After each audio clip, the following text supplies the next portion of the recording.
Hello friends, welcome to the concept YouTube channel. मेरा नाम है विशाल चौहान और यूपीएससी सीएससी प्रीलिम्स के लिए आर्ट एंड कल्चर की हमने जो सीरीज शुरू करी है उसमें आज हमें इंडियन लैंग्वेज और स्क्रिप्ट्स के बारे में पढ़ना है।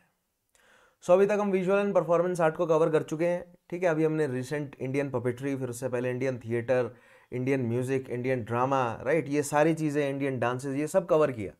ठीक है, फोक एंड क्लासिकल। अब हमें इंडियन लैंग्वेज लिटरेचर की तरफ बढ़ना है। लेकिन आज के टॉपिक को शुरू करने से पहले स्टूडेंट्स को बताना चाहूंगा मैं, जैसे कि अभी जो मैंने सेशंस के नाम लिए, इसी तरह एंशेंट और मेडिवल की सीरीज कवर हो चुकी है। मॉडर्न और कल्चर की सीरीज अभी हमारी चल रही है। तो इन सभी सेशंस के लिए, सभी सेशंस के साथ थॉरली जुड़े हैं। प्रीलिम्स से रिलेटेड ये सेशंस हैं और इन सेशंस के साथ जुड़े। इनमें जो सवाल मैंने पूछे उनके जवाब मुझे कमेंट में दें और अपना फीडबैक जरूर प्रोवाइड करें कि आपको सेशंस अच्छे लगते हैं, बुरे लगते हैं, या जैसा भी फील करते हैं। ऑलराइट, उसके अलावा इन सभी सेशंस की पीडीएफ आपको कहां से मिलेंगी? मेरे Telegram channel Chauhan sir history, right. PDF download करें और नोट्स बनाएं। उसके अलावा स्पेशल क्लासेस के लिंक, अब आप में से बहुत सारे स्टूडेंट्स का ये डाउट, ये क्वेरी आ रही है कि सर मॉडर्न हिस्ट्री के कुछ सेशंस जो हैं वो मिसिंग है। एक्चुअली वो मिसिंग नहीं है, यूट्यूब चैनल, कॉन्सेप्ट चैनल के प्लेलिस्ट में वो सेशंस मिसिंग नहीं है। एक्चुअली वो सेशंस मैंने करवाए हैं स्पेशल क्लासेस में। तो टेलीग्राम चैनल पर जाइएगा, चौहान सर हिस्ट्री, वहां पर आपको इन स्पेशल क्लासेस के लिंक मिल जाएंगे, राइट। और जो सेशंस आपको लग रहा है बीच में मिसिंग है, वो स्पेशल क्लासेस मैंने कराए हैं, वहां पर जाके उनको थॉरली फॉलो कीजिएगा और नोट्स बनाइएगा प्रॉपर। और आगे आने वाली स्पेशल क्लासेस के लिए भी जुड़े रहिए। और लिंक आपको कहां से मिलेंगे? Telegram channel Chauhan sir history. उसके अलावा इन स्पेशल क्लासेस में प्रीवियस ईयर क्वेश्चन की सीरीज कवर करा चुका हूं और मोस्ट इंपॉर्टेंट क्वेश्चन की सीरीज अभी हमारी चल रही है। और अगर आपका कोई डाउट रहता है तो आप मुझे डीएम कर सकते हैं इंस्टाग्राम पर, आपको मैं इसी नाम से मिल जाऊंगा। ठीक है। उसके अलावा अगर आप अपने घर के कंफर्ट में बैठकर यूपीएससी सीएससी के लिए थॉरली प्रिपेयर करना चाहते हैं तो अनअकैडमी लेकर आए आपके लिए subscription plans plus and iconic, जिसमें प्लस प्लान में आपको डेली लाइव क्लासेस मिलती हैं, highly structured courses, live test and quizzes और unlimited access to the content. Plus से आइकॉनिक प्लान्स ऑलवेज बेटर रहते हैं क्योंकि आइकॉनिक में आपको personal guidance, test analysis, expert guidance, study material और स्टडी प्लानर, ये एडिशनल फीचर मिलते हैं। उसके अलावा एक बहुत बेहतरीन इनिशिएटिव अनअकैडमी ने लिया है, that is report and win. अगर आपको कभी भी ऐसा लगता है कि मेरी किसी भी वीडियो में मैंने कोई इनअप्रोप्रिएट कंटेंट का इस्तेमाल किया है, तो हर वीडियो के नीचे, हर नई यूट्यूब वीडियो के नीचे आपको लिंक मिल जाएगा। उस लिंक के माध्यम से आप रिपोर्ट कर सकते हैं, एक फॉर्म फिल करके, राइट। और practice till you crack it, Unacademy द्वारा जो है वो एक टेस्ट सीरीज लॉन्च की गई है। 80 टेस्ट है पर ईयर, इसमें 50 प्रीलिम्स और 30 मेंस। वर्थ है जिसकी 30,000 रुपीज। प्रीलिम्स में 20 फुल लेंथ के 12 सेक्शन और 18 टॉपिक वाइज होंगे। तो बच्चे पूछते हैं कि सर क्या आपके सेशन सफिशिएंट है? तो मैं उनको बोलूंगा कि प्रीलिम्स के लिए मेरी YouTube classes plus special classes plus NCERT, ये आपकी तैयारी पूरी करवा देंगी। लेकिन आपको टेस्ट भी तो करना पड़ेगा अपनी तैयारी को। तो टेस्ट करने के लिए इन टेस्ट सीरीज को ज्वाइन करें। और अगर आप 30,000 रुपीज अलग से पे नहीं करना चाहते हैं तो मैं आपको ऑफर बताता हूं। अगर आप जीएस प्लस ऑप्शनल का कॉम्बो पैक लें तो पहली बात तो कॉम्बो पैक पर आपको बहुत बेहतरीन डिस्काउंट अवेलेबल है। और जीएस प्लस ऑप्शनल का कॉम्बो पैक लेते हैं तो आपको साथ में ये टेस्ट सीरीज भी मिल जाती है, प्लस स्टडी मटेरियल भी मिल जाता है। तो इस कॉम्बो पैक के बहुत फायदे हैं आपको। ठीक है। उसके अलावा नेक्स्ट चीज जो अनअकैडमी ने शुरू किया, दैट इज अनअकैडमी का प्रॉमिस आपको मिलता है। अगर आप 2 साल या उससे ऊपर का प्लान सब्सक्राइब करते हैं, जीएस प्लस ऑप्शनल या आइकॉनिक जीएस प्लस ऑप्शनल, तो अगर आपका 2 साल में यूपीएससी सीएससी क्रैक नहीं होता है तो अनअकैडमी अपनी तरफ से आपको तीसरे साल की सब्सक्रिप्शन देगा, वो भी मुफ्त, राइट। सो अगर आपका 2 साल में प्रिपेयर नहीं होता है तो 2 साल में अगर आप क्लियर नहीं करते हैं यूपीएससी सीएससी तो आपको 1 साल का और सब्सक्रिप्शन मिल जाएगा अनअकैडमी की तरफ से। ये अनअकैडमी का प्रॉमिस है। लेकिन ये ऑफर एंड होता है 7 जुलाई, तो जल्द से जल्द सब्सक्राइब करें। अब आप 2 साल का प्लान लेंगे, मान लीजिए आपने जीएस प्लस ऑप्शनल लिया या आइकॉनिक जीएस प्लस ऑप्शनल लिया, अगर आप ज्यादा फीचर चाहते हैं तो आपको साथ में अनअकैडमी का प्रॉमिस तो मिल ही रहा है। उसके अलावा आपको टेस्ट सीरीज भी मिलेगी और स्टडी मटेरियल भी मिलेगा। और जीएस प्लस ऑप्शनल की सारी सीरीज तो आप कवर करेंगे या आइकॉनिक जीएस प्लस ऑप्शनल की। ठीक है। सो अनअकैडमी के notes, guaranteed subscription till mains. उसके अलावा आपको एसएससी प्लस बैंक की भी 1 साल की सब्सक्रिप्शन मिल जा रही है, राइट। और अनअकैडमी का प्रॉमिस मिलता है, आपको टेस्ट सीरीज मिलती है 30,000 के वर्थ की और कॉम्बो ऑफर मिलता है। आप जीएस प्लस ऑप्शन लेंगे तो कॉम्बो ऑफर मिलेगा उसमें आपको, राइट। उसके अलावा महा सब्सक्रिप्शन प्लान, अगर आप 1 साल का प्लान लेते हैं तो वो मेंस 2022 तक वैलिड है, 2 साल का प्लान लेंगे तो वो मेंस 2023 तक वैलिड है। And these are the discounted price for the combo pack, GS plus optional का कॉम्बो या आइकॉनिक जीएस प्लस ऑप्शनल का कॉम्बो विद ऑप्शनल आपको 25% and using my referral code आपको 10% एडिशनल डिस्काउंट मिलेगा। And these are the discounted price for GS plus optional and iconic GS plus optional for 1 year, 2 year and 3 year, right. 2 year के लिए अगर आप subscribe करते हैं तो these are the discounted price, जिसमें आपको स्टडी मटेरियल, टेस्ट सीरीज 2 साल के लिए, उसके अलावा आपको जीएस प्लस ऑप्शनल के सारे कोर्सेज प्लस अनअकैडमी का प्रॉमिस। तो बहुत बेहतरीन ऑफर्स इस समय अनअकैडमी पर हैं। मेक श्योर कि आप सब्सक्राइब करें और कोड यूज कीजिएगा मेरा, that is Chauhan sir history. उसके अलावा फिनिक्स रिवीजन बैचेस, 1 ईयर के बैचेस, 2 ईयर के बैचेस शुरू हो रहे हैं। मेक श्योर कि आप जुड़े इन बैचेस के साथ। और अगर आप एक साथ पेमेंट नहीं करना चाहते हैं या नहीं कर सकते हैं तो अनअकैडमी लेकर आए आपके लिए बहुत बेहतरीन initiative, that is loan for UPSC, जिसमें कोई प्रोसेसिंग फीस नहीं, कोई हिडन चार्ज नहीं, कोई इंटरेस्ट नहीं, बहुत मिनिमल पेपर वर्क, 2 घंटे के अंदर अप्रूवल और बहुत फ्लेक्सिबल सा टेन्योर। और the link is available in the description of this video. Make sure आप लिंक को एक्सेस करें और लोन का प्रोसीजर समझें। उसके अलावा 20 बुक्स का सेट मैंने आपको बताया यूपीएससी सीएससी थॉरो प्रिपरेशन के लिए। स्टडी मटेरियल, फिजिकल नोट्स जो है वो अनअकैडमी की तरफ से प्रोवाइड किए जाते हैं आपको, अगर आप 1 साल या उससे ऊपर का प्लान सब्सक्राइब करते हैं, जिसकी अदरवाइज वर्थ है 10,000 रुपीज। बहुत बेहतरीन मटेरियल है, बहुत मेहनत से प्रिपेयर किया गया हमारी टीम द्वारा। सो मेक श्योर कि आप सब्सक्राइब करें। उसके अलावा अनअकैडमी अनरावल यूपीएससी बहुत बेहतरीन इनिशिएटिव है यूपीएससी प्रीलिम्स के लिए। One stop solution for prelims, practice, MCQs, 3 videos per day, 10 questions पर वीडियो, 5 बिगिनर लेवल के, 5 advanced, available in Hindi and bilingual. और सब्सक्राइब करने के लिए लिंक आपको डिस्क्रिप्शन में मिल जाएगा। उसके अलावा फ्री टेस्ट सीरीज अवेलेबल है, pathfinder, rise and world affair. Unlock करने के लिए कोड यूज करें चौहान सर हिस्ट्री। और हर संडे स्कॉलरशिप टेस्ट तो होता ही, आप लोग जानते ही हैं, एवरी संडे 11 AM।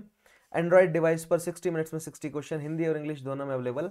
4 करोड़ के पूल में से आपको स्कॉलरशिप मिलती है। To enroll use the code Chauhan sir history. Alright, शुरू करते हैं आज का हमारा टॉपिक। आज हमें लैंग्वेज और लिटरेचर हमारा ओवरऑल टॉपिक है, जिसमें आज हमें इंडियन लैंग्वेजेस समझनी है। नेक्स्ट टॉपिक में हम इंडियन लिटरेचर को लेकर आएंगे, लेकिन सबसे पहले आज हमें इंडियन लैंग्वेजेस को समझना है, राइट। सो देखिए, अब इन स्टेटमेंट्स के माध्यम से मैं आपको पूरा कॉन्सेप्ट जो है वो धीरे धीरे प्रिपेयर कर दूंगा। हमें पढ़ना क्या है बेसिकली, कि इंडिया में कितनी लैंग्वेज जो है वो ग्रुप्स हैं, कौन सा बड़ा लैंग्वेज फैमिली है, राइट। ये सारे पॉइंट्स को हम क्लियर करेंगे। किस रीजन में कौन सी भाषा बोली जाती है, कहाँ पर कितने लोग कौन सी भाषा बोलते हैं। स्टैट्स पर हमारा ज़्यादा ध्यान नहीं रहेगा, फैक्चुअल डेटा पर नहीं, क्योंकि वो तो सेंसस का डेटा है, वहाँ पर हम कवर करेंगे सेंसस वाले टॉपिक में। लेकिन केवल हमें अभी कॉन्सेप्ट बिल्ड करना है और कुछ बेसिक फैक्ट्स जो निकलते हैं, राइट। मैंने आपको बताना टर्म, रीजन, फीचर, वही पुराना जो हमारा फंडा चल रहा है टीआरएफ वाला। क्या टर्म है, किस रीजन से बिलोंग करती है और क्या फीचर उसका। तो यहाँ पर टर्म्स जो है वो लैंग्वेज रिलेटेड होंगी, किस रीजन की है और उस लैंग्वेज का क्या फीचर है, राइट। सो ये टीआरएफ यहाँ पर भी चल जाएगा, टीआरएफ वाला फॉर्मूला हमारा। खैर, पहला पॉइंट देखिएगा क्या बोल रहे हैं यहाँ पर। Language is a medium through which we express our thoughts, while literature is a mirror that reflects the ideas and philosophies which govern our society। अब देखिए, इंसान ने लैंग्वेज डेवलप करी, लिटरेचर पहले लैंग्वेज डेवलप करी और फिर लिटरेचर डेवलप किया, ठीक है। लिटरेचर लिखा जाता है और लिखे जाने के लिए चाहिए स्क्रिप्ट। लैंग्वेज बोली जाती है ना, जो मैं बोल रहा हूं, ठीक है, मैं बोल रहा हूं हिंदी, है ना, तो ये लैंग्वेज है। लेकिन हिंदी लैंग्वेज लिखी जाएगी स्क्रिप्ट में। किस स्क्रिप्ट में? देवनागरी में भी लिख सकते हैं आप, हिंदी लैंग्वेज को आप लैटिन में भी लिख सकते हैं, ठीक है। हिंदी लैंग्वेज को आप गुरुमुखी स्क्रिप्ट में भी लिख सकते हैं, हिंदी लैंग्वेज को आप और किसी भी स्क्रिप्ट में लिख सकते हैं। तो लैंग्वेज बोली जाती है और स्क्रिप्ट में लिखा जाता है लिटरेचर, ठीक है। तो लैंग्वेज हमारे थॉट्स को, है ना, हम बोलकर, मैं जो बोल रहा हूं मैं अपने थॉट्स आपको समझा रहा हूं, है ना, मैं अपने थॉट्स को एक्सप्रेस कर रहा हूं बोलकर। लेकिन अगर मैं लिखता हूं तो मैं आइडियाज, फिलॉसफीज, उन सारी चीजों को एक्सप्रेस कर रहा हूं, right. Reflects the ideas and philosophies. So समझना है आपको कि लैंग्वेज और स्क्रिप्ट में या लैंग्वेज और लिटरेचर में क्या डिफरेंस है, ठीक है। ये बेसिक डिफरेंस है। Second point, hence to know any particular culture and its tradition, it is very important that we understand the evolution of its language and the various form of literature like poetry, drama, religious and non-religious writing। अब language और literature हम क्यों पढ़ रहे हैं? As an administrator आपको language और literature क्यों पता होना चाहिए इंडिया का? आपको कोई भी काडर मिले इंडिया का, या बाद में जब आप मतलब एक बड़े एडमिनिस्ट्रेटर बन जाते हैं तो आपको नेशनल लेवल पर फैसले लेने होते हैं, राइट? तो उसके लिए आपको भारत के कल्चर की समझ होनी चाहिए, बहुत गहरी समझ होनी चाहिए कल्चर की, ठीक है? और अगर आपको कल्चरल ट्रेडिशंस को समझना है, अगर लोगों का माइंडसेट समझना है, लोगों के थॉट प्रोसेसेस को समझना है, तो लोगों की लैंग्वेजेस को समझना बहुत जरूरी है। देखिए, लिंग्विस्टिक्स यानी कि लैंग्वेज की स्टडी को कहा जाता है लिंग्विस्टिक्स। सो जो लिंग्विस्टिक स्टडीज हैं वो एवोल्यूशन भी समझाती हैं, cultural evolution as well as political evolution. मतलब थ्रू आउट हिस्ट्री को समझने के लिए आप लिंग्विस्टिक्स का सहारा भी ले सकते हैं, ठीक है? तो अंडरस्टैंड, देखिए ये पॉइंट फिर से पढ़ते हैं और फिर देखते हैं इंपॉर्टेंस क्या है लैंग्वेज और लिटरेचर की, हम क्यों पढ़ रहे हैं। ये क्यों पढ़ रहे हैं ना, आपके दिमाग को ये पता होना बहुत जरूरी है। देखिए, हमारा दिमाग बहुत बड़ा बहानेबाज है ना? अगर आप ठोस कारण नहीं बताएंगे ना अपने दिमाग को कि आप ऐसा क्यों कर रहे हैं, तब तक वो एक्सेप्ट नहीं करेगा उस मेहनत को। तो सबसे पहले हमें जानना जरूरी है कि लैंग्वेज लिटरेचर हमें पढ़ना क्यों जरूरी है, एंड फॉर दैट मैटर किसी भी टॉपिक को हमारे लिए हमें पढ़ना क्यों जरूरी है। अगर आप एडमिनिस्ट्रेशन सर्विसेज में जाना चाह रहे हैं, आप एक एडमिनिस्ट्रेटर बनना चाह रहे हैं, तो एक एडमिनिस्ट्रेटर के लिए या ओवरऑल एक सिविल सर्वेंट के लिए इन सब टॉपिक्स को पढ़ना क्यों जरूरी है, या आपके सर्विसेज में आगे कैसे काम आने वाले हैं। इट इज नॉट जस्ट कि आपको एग्जामिनेशन क्लियर करने के लिए इन सारे टॉपिक्स को for the sake of examination पढ़ना है, नहीं, ये सारे टॉपिक्स आपको आगे आने वाले आपके करियर में मदद करेंगे, राइट? समझ डेवलप करने के लिए एज अ सिविल सर्वेंट जो भी आपको ड्यूटीज परफॉर्म करनी है, उसके लिए जो लेवल ऑफ इंटेलेक्ट चाहिए आपका, उसके लिए जो अंडरस्टैंडिंग चाहिए, उसके लिए जो प्रॉब्लम सॉल्विंग कैपेबिलिटीज चाहिए, या उसके लिए जो डिसीजन मेकिंग की, मतलब समझ रहे हैं, अपने डिसीजन मेकिंग पर जो अथॉरिटी होनी चाहिए, वो सब डेवलप करने के लिए सारा सिलेबस है, राइट? इस सिलेबस को पढ़ाकर उन सारी जो भी, मतलब समझ रहे हैं, वो सारी वर्च्यूज जो हैं वो आपके अंदर डेवलप की जाती है और चेक की जाती है कि नेचुरली आपके अंदर है। क्योंकि जब आप ट्रेनिंग सेंटर में जाएंगे, जब आप लवासना जाएंगे या जिस भी सिविल सर्विसेज में आप हैं, जब आप ट्रेनिंग पीरियड में होंगे तो आपको सिखाया जाएगा काम वहाँ पर, ठीक है? आपको कि एज एडमिनिस्ट्रेटर या as a civil servant, as a police servant, as a समझ रहे हैं, आपको जो है वो क्या करना है, राइट? आपका काम क्या है। लेकिन टेस्ट किया जाता है कि क्या आप उस ट्रेनिंग को लेने के लिए एनालिटिकली, समझ रहे हैं, मतलब आपका दिमाग जो है वो उस लेवल की अंडरस्टैंडिंग जानता है या नहीं, राइट? वो ट्रेनिंग लेने के लिए आप तैयार हैं या नहीं। इसलिए आपको समझना बहुत जरूरी है इन सारे कॉन्सेप्ट्स को, ठीक है? तो रटने से काम नहीं चलेगा, फैक्ट पढ़ने से काम नहीं चलेगा, आपको कॉन्सेप्ट्स में उतरना पड़ेगा। जो स्टूडेंट कॉन्सेप्ट्स में उतरे हैं वही सिविल सर्वेंट बने हैं, और सिविल सर्वेंट्स में भी वही एडमिनिस्ट्रेटर बने हैं जो थॉरो कॉन्सेप्ट्स में उतरे हैं, ठीक है? Now hence to know any particular culture, अगर आपको इंडिया के कल्चर को समझना है, अब इंडिया के भी किसी पर्टिकुलर रीजन के कल्चर को समझना है and its tradition, it is very important that we understand the evolution of its language. हमें समझना पड़ेगा कि वो भाषा कैसे डेवलप हुई है। तो अगर आपको पूरे इंडियन सबकॉन्टिनेंट के कल्चरल ट्रेडिशंस को समझना है, लोगों की भावनाओं को समझना है, तो आपको समझना पड़ेगा कि लैंग्वेज कैसे डेवलप हुई है, right? And the various form of literature, और किस किस तरह का लिटरेचर बना है। अब लिटरेचर पर जब हम जाएंगे तो मैं वहां पर आपको समझाऊंगा वही फोक लिटरेचर, समझ रहे हैं, मतलब एक फोक सेंस ऑफ लिटरेचर, यानी कि आम लोगों का लिटरेचर अलग हो जाएगा, और एक पैटर्नेज प्रोवाइडेड लिटरेचर जो है वो अलग होंगे, ठीक है? Drama and religious and non religious writings, I hope आपको ये सब कॉन्सेप्ट जो हैं वो समझ आते होंगे। अगर नहीं आते तो आप स्पेशल क्लासेस में आइए, वहां पर लाइव इंटरेक्शन होता है हमारा। यही तो फायदा है ऑनलाइन पढ़ने का, ऑफलाइन से ऑनलाइन में ज्यादा फीचर है, ठीक है? यहां पर मैं अपनी पूरी कोशिश करता हूं कि आपके सारे कॉन्सेप्ट जो है वो यूट्यूब सेशंस में क्लियर कर दूं, ठीक है? बट स्टिल डाउट्स रह जाते हैं तो स्पेशल क्लासेस में आइए, वहां पर डिस्कस कीजिए, राइट? वहां पर लाइव होते हैं हम। The following pages discuss the role played by different languages creating composite. So अब हम धीरे धीरे डिफरेंट लैंग्वेजेस को समझते हैं आगे आने वाले सारे टॉपिक्स में, राइट? सबसे पहले देखते हैं हम लैंग्वेज फैमिलीज ऑफ इंडिया। कौन कौन सी लैंग्वेज फैमिलीज है इंडिया में?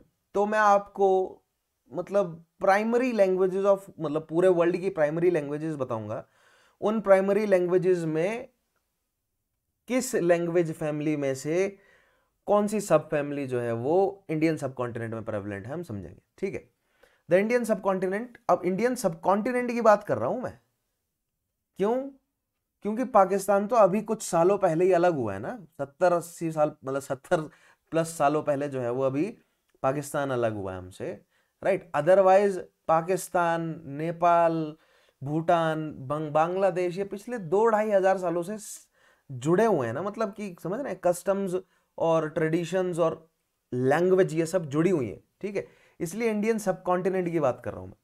consist of a number of separate linguistic communities, ethno-linguist या ethno-linguistic ग्रुप्स हैं, यानी कि भाषा के आधार पर आप कम्युनिटीज को बांट सकते हैं इंडिया में। ठीक है, यानी कि ये कन्नड़ स्पीकिंग पीपल है, ये तेलुगु स्पीकिंग पीपल है, ये मलयालम स्पीकिंग पीपल है, ये लोग मराठी हैं, ये लोग गुजराती हैं।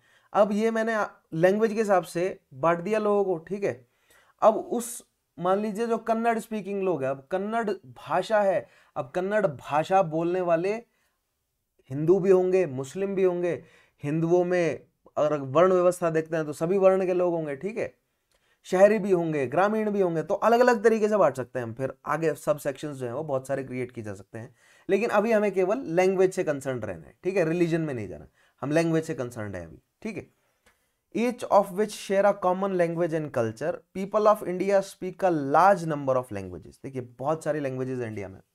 आगे मैं कुछ स्टैट्स, कुछ बेसिक स्टैट्स शेयर करूंगा आपसे लैंग्वेजेस के लिए।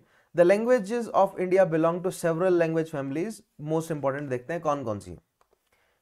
ये है 5: Indo Aryan language family, Sino Tibetan, Dravidian language, उसके अलावा ग्रेट अंदमीज लैंग्वेज, और नेक्स्ट है ऑस्ट्रो एशियाटिक लैंग्वेज फैमिली। एक एक करके इन सबको देखेंगे कि कौन सी लैंग्वेज कहां पर है। ठीक है, Indo Iranian is a sub family of Indo European. Sino Tibetan language family की भी Tibeto Burmese sub family India में बोली जाती है।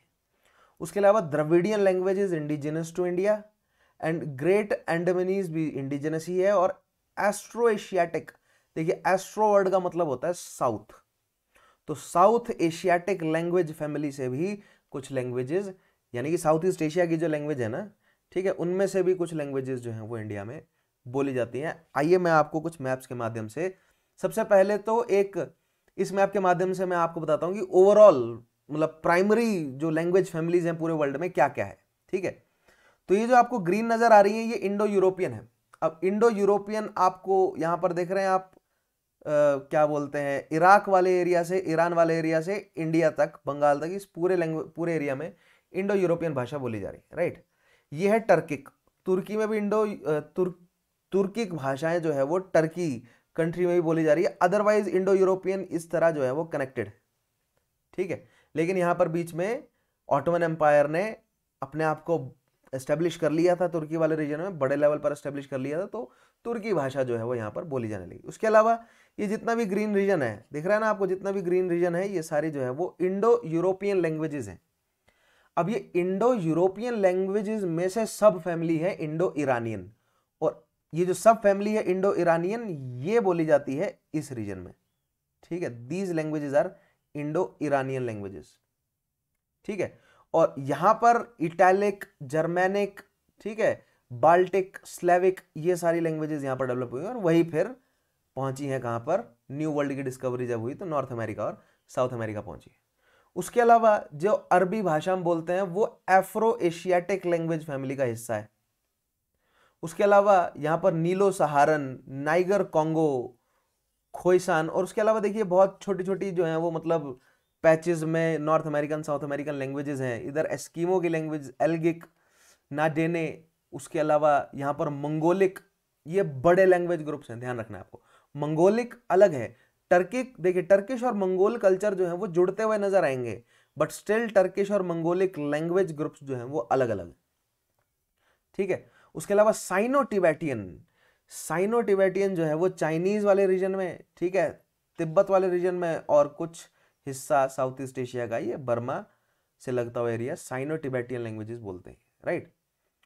और साउथ ईस्ट एशिया की, ये साउथ ईस्ट एशिया की लैंग्वेज है, ऑस्ट्रो एशियाटिक लैंग्वेज ग्रुप्स।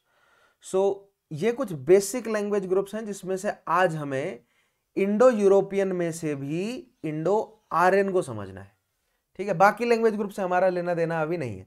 अगर आपका ऑप्शनल एंथ्रोपोलॉजी है तो आपको वहां पर लिंग्विस्टिक एंथ्रोपोलॉजी पढ़नी पड़ती है, और वहां पर आपका लेना देना फिर ये बाकी लैंग्वेज ग्रुप से हो जाता है, ठीक है। लेकिन हम इतिहास के लिए पढ़ रहे हैं, राइट, कल्चर समझने के लिए पढ़ रहे हैं, तो हम इंडो यूरोपियन में भी इंडो आर्यन को समझेंगे, ठीक है, सॉरी इंडो ईरानियन को समझेंगे। तो ये है आपकी, सबसे पहले तो इंडो यूरोपियन लैंग्वेजेस को समझते हैं और फिर इंडो यूरोपियन में इंडो ईरानियन की तरफ एंटर करेंगे, ठीक है। तो इंडो यूरोपियन में देखिए सबसे पहले कौन सी है, ये रोमांस। सो रोमेनिया वाले रीजन या बल्कान वाले रीजन में रोमेनियन या रोमांस लैंग्वेज जो है वो बोली जा रही है, ठीक है। ये सब ग्रुप्स हैं, सब फैमिलीज हैं इंडो यूरोपियन लैंग्वेज फैमिली में, राइट। उसके अलावा जर्मैनिक, जर्मन, ऑस्ट्रिया, ठीक है, स्विट्जरलैंड, और फिर उसके अलावा इंग्लिश वगैरह, नॉर्डिक, स्वीडिश, ये सारी भाषाएं जो हैं वो जर्मैनिक रूट है इनकी। इंडो यूरोपियन ही है लेकिन रूट इनकी जर्मैनिक है, ध्यान रखेंगे आप। जर्मैनिक भाषाओं में से ही इंग्लिश, स्कॉटिश, वेलिश ये सब डेवलप हुई हैं, ठीक है। उसके अलावा Slavic, this is Ukrainian, Belorussian, Polish, चेक, स्लोवाक थ्रू आउट रशिया। उसके अलावा सर्बिया, क्रोएशियन, मैसेडोनियन, बुल्गेरियन, ये सारी भाषाएं जो हैं वो क्या है, स्लेविक रूट्स हैं इनकी। उसके अलावा बाल्टिक, लुथियानिया, लातविया, एस्टोनिया, ये सब जो है वो बाल्टिक कंट्रीज हैं, और इनका जो इंडो यूरोपियन सब फैमिली है कौन सी है, बाल्टिक है। उसके अलावा सेल्टिक, ठीक है। तो ये देखिए यहां पर जो है वो कुछ सेल्टिक भाषाएं आपको, यूनाइटेड किंगडम है वहां पर आपको सेल्टिक भाषाएं भी देखने को मिल जाएंगी, ठीक है। इंडो यूरोपियन की सब फैमिली।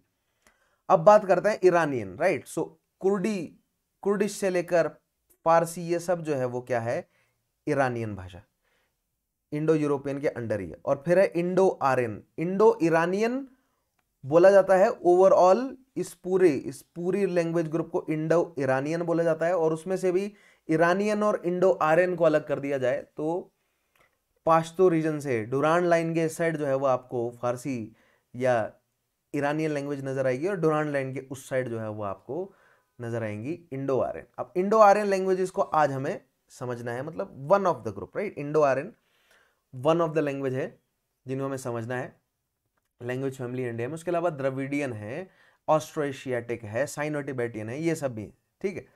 अल्बेनियन, ये अल्बेनिया में देखिए छोटा सा एक ग्रुप बोला जा रहा है, अल्बेनियन। उसके अलावा अर्मेनियन जो है वो मिडिल ईस्ट में, और ग्रीक। तो ये इंडो यूरोपियन की सब लैंग्वेज फैमिलीज हैं जिसमें से we are concerned with Indo Aryan, one of the language family जो भारत में बोली जाती है। इंडो आर्यन में हिंदुस्तानी, पंजाबी, नेपाली, बिहारी, उड़िया, मराठी, गुजराती दिखाऊंगा आपको मैं, ये सारी इंडो आर्यन लैंग्वेज है। लेकिन ओवरऑल क्या है, ये overall Indo European language family का हिस्सा है ये, ठीक है। इस पूरे रीजन में ये सिमिलर लैंग्वेज फैमिली है, मतलब ये कहीं ना कहीं एक कॉमन रूट से ही डेवलप हुई हैं ये सारी लैंग्वेजेस, ठीक है। सदर्न रशियन रीजन से, यहाँ से कहीं ना कहीं इस रीजन से ये सारी लैंग्वेजेस जो हैं वो डेवलप हुई हैं। कुछ लोग इधर मूव करके आए, कुछ इधर मूव करे, कुछ इधर, समझ रहे। इस रीजन से लोगों ने माइग्रेशन करना, शुरुआत में इस रीजन से माइग्रेट करना शुरू किया, राइट, अलग अलग सभी डायरेक्शंस में, ईस्ट में, वेस्ट में, नॉर्थ में, साउथ में, और ये सारी लैंग्वेज ग्रुप्स जो हैं वो ओवर द पीरियड डेवलप हुई है, ठीक है। आई होप आपको ये समझ आया होगा इंडो यूरोपियन लैंग्वेजेस कौन कौन सी है। ये मैप बहुत इंटरेस्टिंग है, पीडीएफ जो प्रोवाइड करूंगा उससे मैप को जरूर ड्रॉ जरूर कर लीजिएगा खुद से, ठीक है। लैंग्वेज ग्रुप्स के बारे में आपको पता होना चाहिए। अगर आपको ऑप्शनल एंथ्रोपोलॉजी है then it is very crucial for you. Otherwise भी हिस्ट्री ऑप्शनल के लिए भी, वर्ल्ड हिस्ट्री के लिए भी बहुत इंपॉर्टेंट है ये। अदरवाइज बेसिक अंडरस्टैंडिंग डेवलप करने के लिए तो जरूरी है ही, राइट। आगे बढ़ते हैं। अब बात करते हैं इंडिया में जो साउथ एशियन लैंग्वेज फैमिलीज हैं, ठीक है। इंडियन सब कॉन्टिनेंट में लैंग्वेज ग्रुप्स कौन कौन से हैं। तो सबसे पहले तो मैं यही बताना चाहूंगा, ये मत सोचिएगा कि ये मैप गलत है, ठीक है। ये मैप यहां पर जो आपको कान नहीं नजर आ रहे हैं ना इंडिया के, ठीक है, ये मैप गलत नहीं है actually. This is a map from a different perspective. ये इंटरनेशनल पर्सपेक्टिव से मैप है, ठीक है। इंडियन गवर्नमेंट जो मैप इशू करती है वो इस तरह का है, उसमें ये ऊपर के दोनों कान जो हैं वो मौजूद होते हैं, ठीक है। लेकिन जो इंटरनेशनल मैप चलता है उसमें ये पीओके और सीओके जो है वो इंडिया का हिस्सा नहीं दिखाया जाता। तो अगर आप किसी और कंट्री के पर्सपेक्टिव से इंडिया का मैप देखेंगे, फॉर एग्जांपल आप यूएस के पर्सपेक्टिव से, चाइना के पर्सपेक्टिव से, रशिया के पर्सपेक्टिव से इंडिया का मैप देखेंगे, ऐसी कंट्रीज, फॉर एग्जांपल खास तौर पे ऐसी कंट्रीज जो रिकॉग्नाइज करती है that POK is part of Pakistan and COK is part of China, जो ये रिकॉग्निशन देती है, वो कंट्रीज अपने देश में इस तरह का इंडिया का मैप इशू करती हैं। ठीक है, तो मुझे ये पर्टिकुलर मैप जो है वो इंडिया का एडिशन नहीं मिला, इसलिए मैंने इस मैप को यूज किया है। तो ऑफेंड मत होइएगा, अंडरस्टैंडिंग थोड़ा ब्रॉड कीजिए अपनी समझ को। ठीक है, मैं हमेशा आपको बोलता हूं कि किस तरह का पर्सपेक्टिव डेवलप करना है, ग्लोबल पर्सपेक्टिव डेवलप करना है, रीजनल नहीं रहना हमें। ठीक है, हम अगर रीजनल रह गए तो हम एडमिनिस्ट्रेटर नहीं बन सकेंगे, हमें ग्लोबल पर्सपेक्टिव बनना है, डेवलप करना है, राइट। सो खैर, साउथ एशियन लैंग्वेज फैमिलीज कौन कौन सी है इंडिया में, तो इंडो आर्यन लैंग्वेजेस हैं। ठीक है, सो ये जो येलो शेड आपको नजर आ रहा है, दीज यहां तक जो है क्या है, ये इंडो आर्यन लैंग्वेजेस हैं। आपको बंगाल और आसाम तक इंडो आर्यन लैंग्वेजेस नजर आएंगी। नेक्स्ट है ईरानियन लैंग्वेज, तो पाकिस्तान के कुछ हिस्से में इतना जो है वो ये ईरानियन लैंग्वेज का असर भी है। मैंने वैसे डोरान लाइन बोला, लेकिन डोरान लाइन से थोड़ा सा अंदर तक जो है वो जो पाश्तो जो है वो ईरानियन लैंग्वेज या उसी ग्रुप का हिस्सा है, तो इसने रीजन में पाश्तो भाषा जो है वो बोली जाती है। ठीक है, उसके अलावा नूरिस्तानी लैंग्वेज, तो दिस इज नूरिस्तानी लैंग्वेज, यहां पर नूरिस्तानी लैंग्वेज बोली जा रही है। Dravidian language, these south India की मलयालम, तमिल, कन्नड़, तेलुगु, ठीक है, ये सब क्या है, ये द्रविड़ लैंग्वेजेस है। उसके अलावा एक पैच जो है वो द्रविड़ लैंग्वेज का आपको बलूच के एरिया में भी दिख रहा है। ठीक है, ऑस्ट्रो एशियाटिक, दीज आर, और यहां पर भी है बीच में देखिए द्रविड़ लैंग्वेज यहां पर भी बोली जा रही है। ऑस्ट्रो एशियाटिक लैंग्वेज, जो मुंडा भाषाएं, ये मुंडा जो लैंग्वेज ग्रुप है, संथाली वगैरह, ये सब ऑस्ट्रो एशियाटिक है, यानी कि साउथ एशियाटिक लैंग्वेज ग्रुप है, जो यहाँ पर साउथ एशिया है, यहाँ पर भी यही भाषाएं बोली जाती हैं। आगे मैं आपको मैप में दिखाऊंगा। उसके अलावा Tibeto Burman language is a Sino, क्या बोलते हैं, साइनो टिबेटियन लैंग्वेज का, ये मैंने आपको दिखाया था ना, कहाँ गया, साइनो टिबेटियन लैंग्वेज फैमिली का ही मतलब सब फैमिली है इसमें, इसके अंडर क्या, टिबेटो बर्मीज लैंग्वेज। तो ये टिबेटो बर्मीज लैंग्वेज, सो लद्दाख वाले रीजन में, कश्मीर के जो ईस्टर्न पार्ट है वहां पर, हिमाचल प्रदेश के ईस्टर्न पार्ट में, उत्तराखंड ईस्टर्न पार्ट, नेपाल के अपर पार्ट, राइट, ये सारी लैंग्वेज जो है वो क्या है, यानी कि तिब्बत और बर्मा से लगता हुआ जो एरिया है, यहाँ पर टिबेटो बर्मीज लैंग्वेज बोली जाती है। ठीक है, it's a different language group, right. Language different है तो इनकी स्क्रिप्ट भी डिफरेंट होगी, राइट। और अनक्लासिफाइड लैंग्वेज, कुछ जो है वो यहाँ पर अनक्लासिफाइड लैंग्वेज है जिनको किसी लैंग्वेज फैमिली में ऐड नहीं किया गया है। ठीक है, डार्डिक लैंग्वेज कहेंगे इसे, आगे बताऊंगा क्या है डार्डिक लैंग्वेज।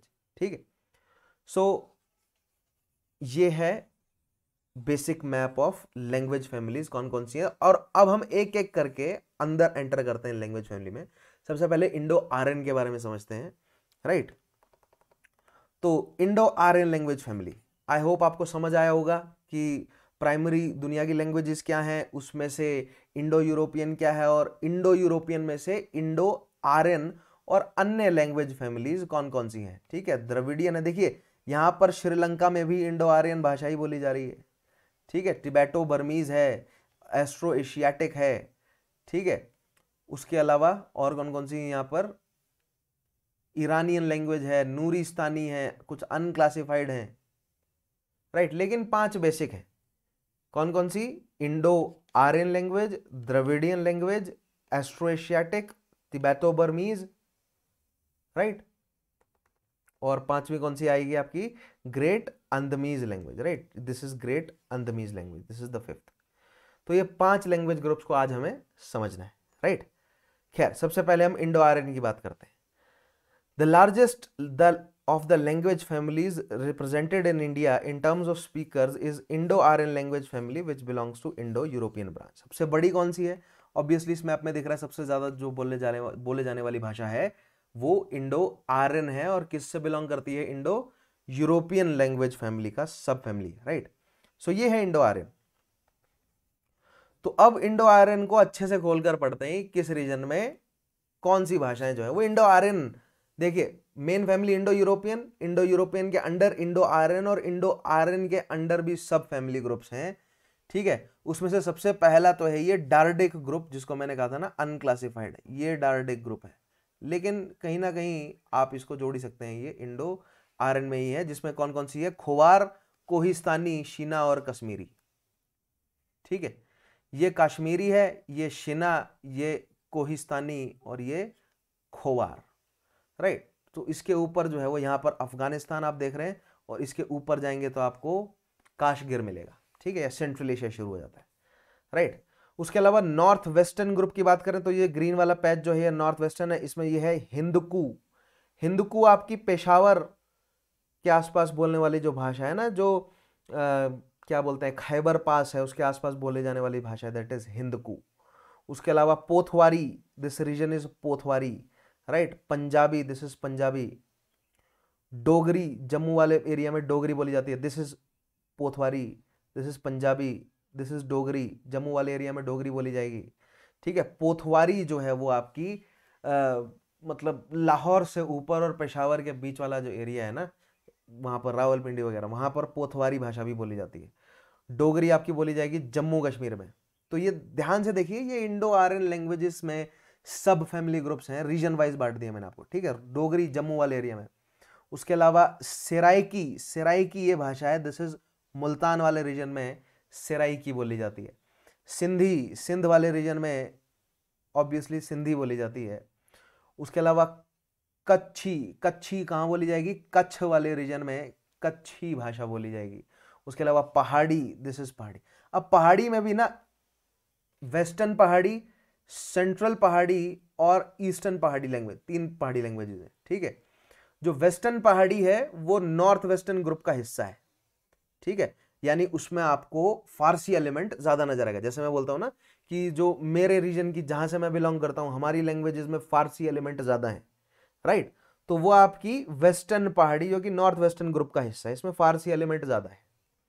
लेकिन सेंट्रल पहाड़ी नॉर्दर्न ग्रुप का हिस्सा है ना, सेंट्रल पहाड़ी जो है ये है गढ़वाली और कुमाऊं, इस साइड गढ़वाली, ठीक है, जो दून वाला एरिया, देहरादून वाला एरिया, और नेपाल से लगता हुआ एरिया ये है कुमाऊं।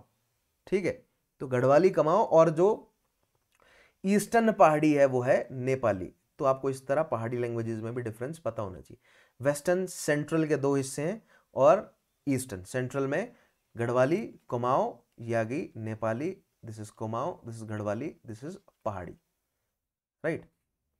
तो ये आपकी ओवरऑल पहाड़ी लैंग्वेजेस है, बहुत इंपॉर्टेंट। उसके बाद वेस्टर्न ग्रुप की बात करें, ठीक है, दिस इज वेस्टर्न ग्रुप।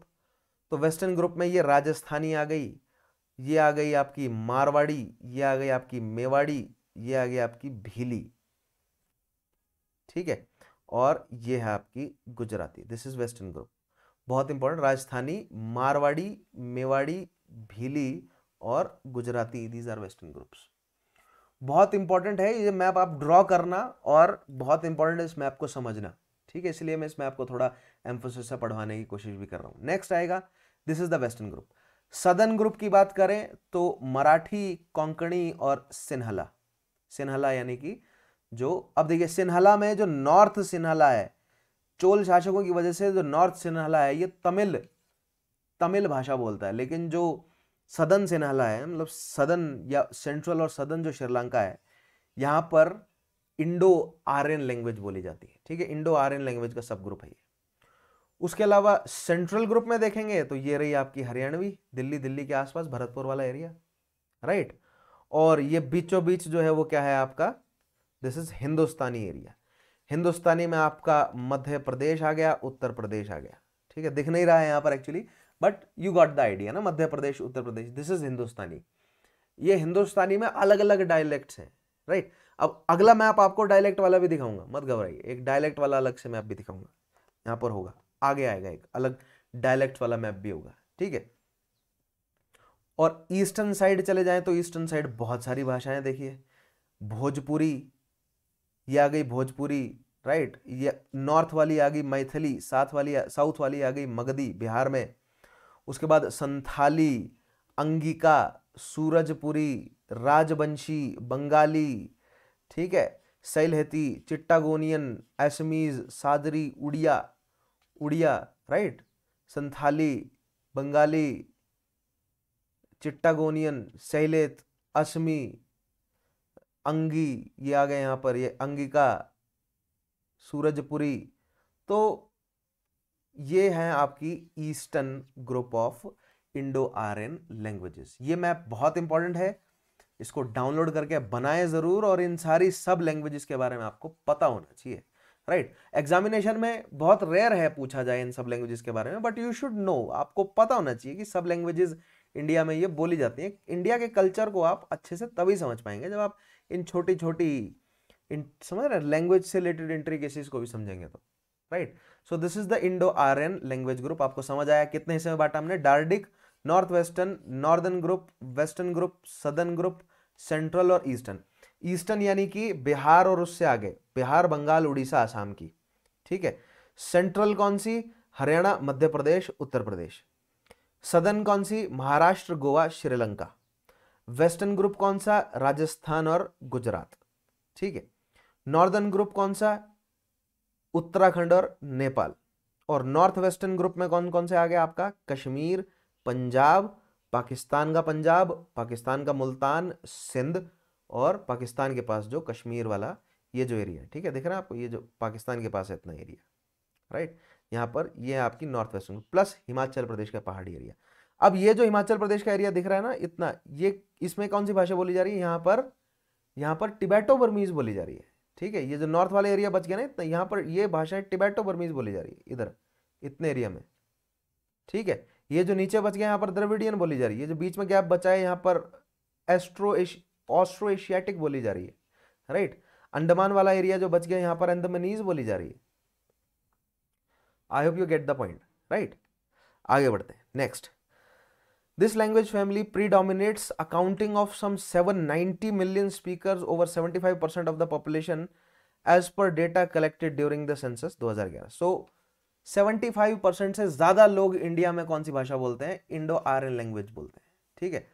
ये डेटा जो है वो मोर और लेस कंसिस्टेंट है, लेकिन यू गॉट द पिक्चर ना, ठीक है। डेटा आगे जो मतलब प्रॉपर डेटा जो है वो मैं क्वेश्चंस के माध्यम से आपको बता दूंगा जो एक्चुअल डेटाज हैं, right. But you get the picture ना कि 75% से ज्यादा लोग इंडो आर्यन भाषा बोल रहे हैं इंडिया में, यानी मेजॉरिटी पॉपुलेशन बोल रहा है, right. The most widely spoken language of this group is Hindi, Bengali, Marathi, Gujarati, Punjabi, Rajasthani, Assamese and Oriya. अब ये है देखिए, ठीक है, यहां बोली जा रही है हिंदी। कहां कहां पर? हिमाचल, उत्तराखंड, हरियाणा, दिल्ली, उत्तर प्रदेश, राजस्थान, मध्य प्रदेश, छत्तीसगढ़, झारखंड और बिहार। यहां पर हिंदी यानी कि ये इतना जो एरिया यहां पर हिंदी भाषा बोली जा रही है, राइट। गुजरात को छोड़ दें।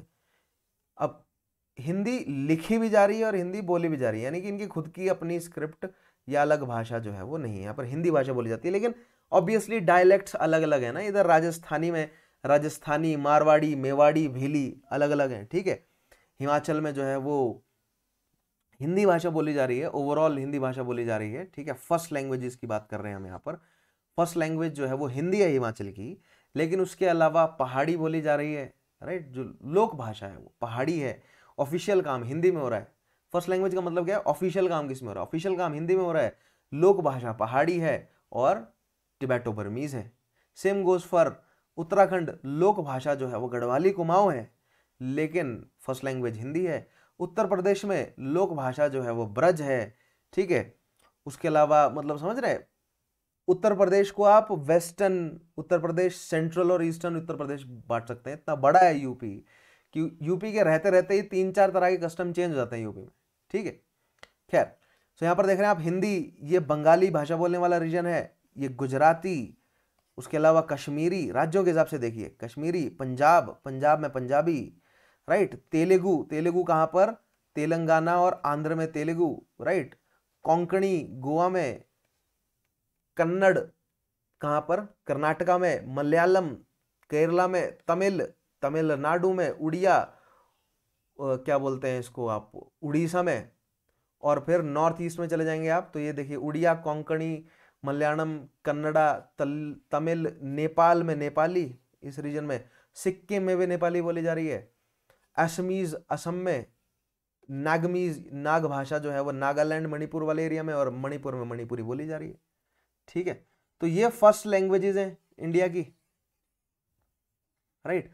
अब देखिए यहाँ पर ये मैप थोड़ा पुराना है, इसलिए यहाँ पर जम्मू कश्मीर में से लद्दाख को जो है वो अलग नहीं किया गया। अदरवाइज यहाँ पर आप लद्दाख को अलग करके फिर लद्दाखी भाषा अलग से भी लिख सकते हैं। थोड़ा मैप पुराना है इसलिए वो मैंने ऐड नहीं किया इसमें, राइट। 2011 के सेंसस के हिसाब से।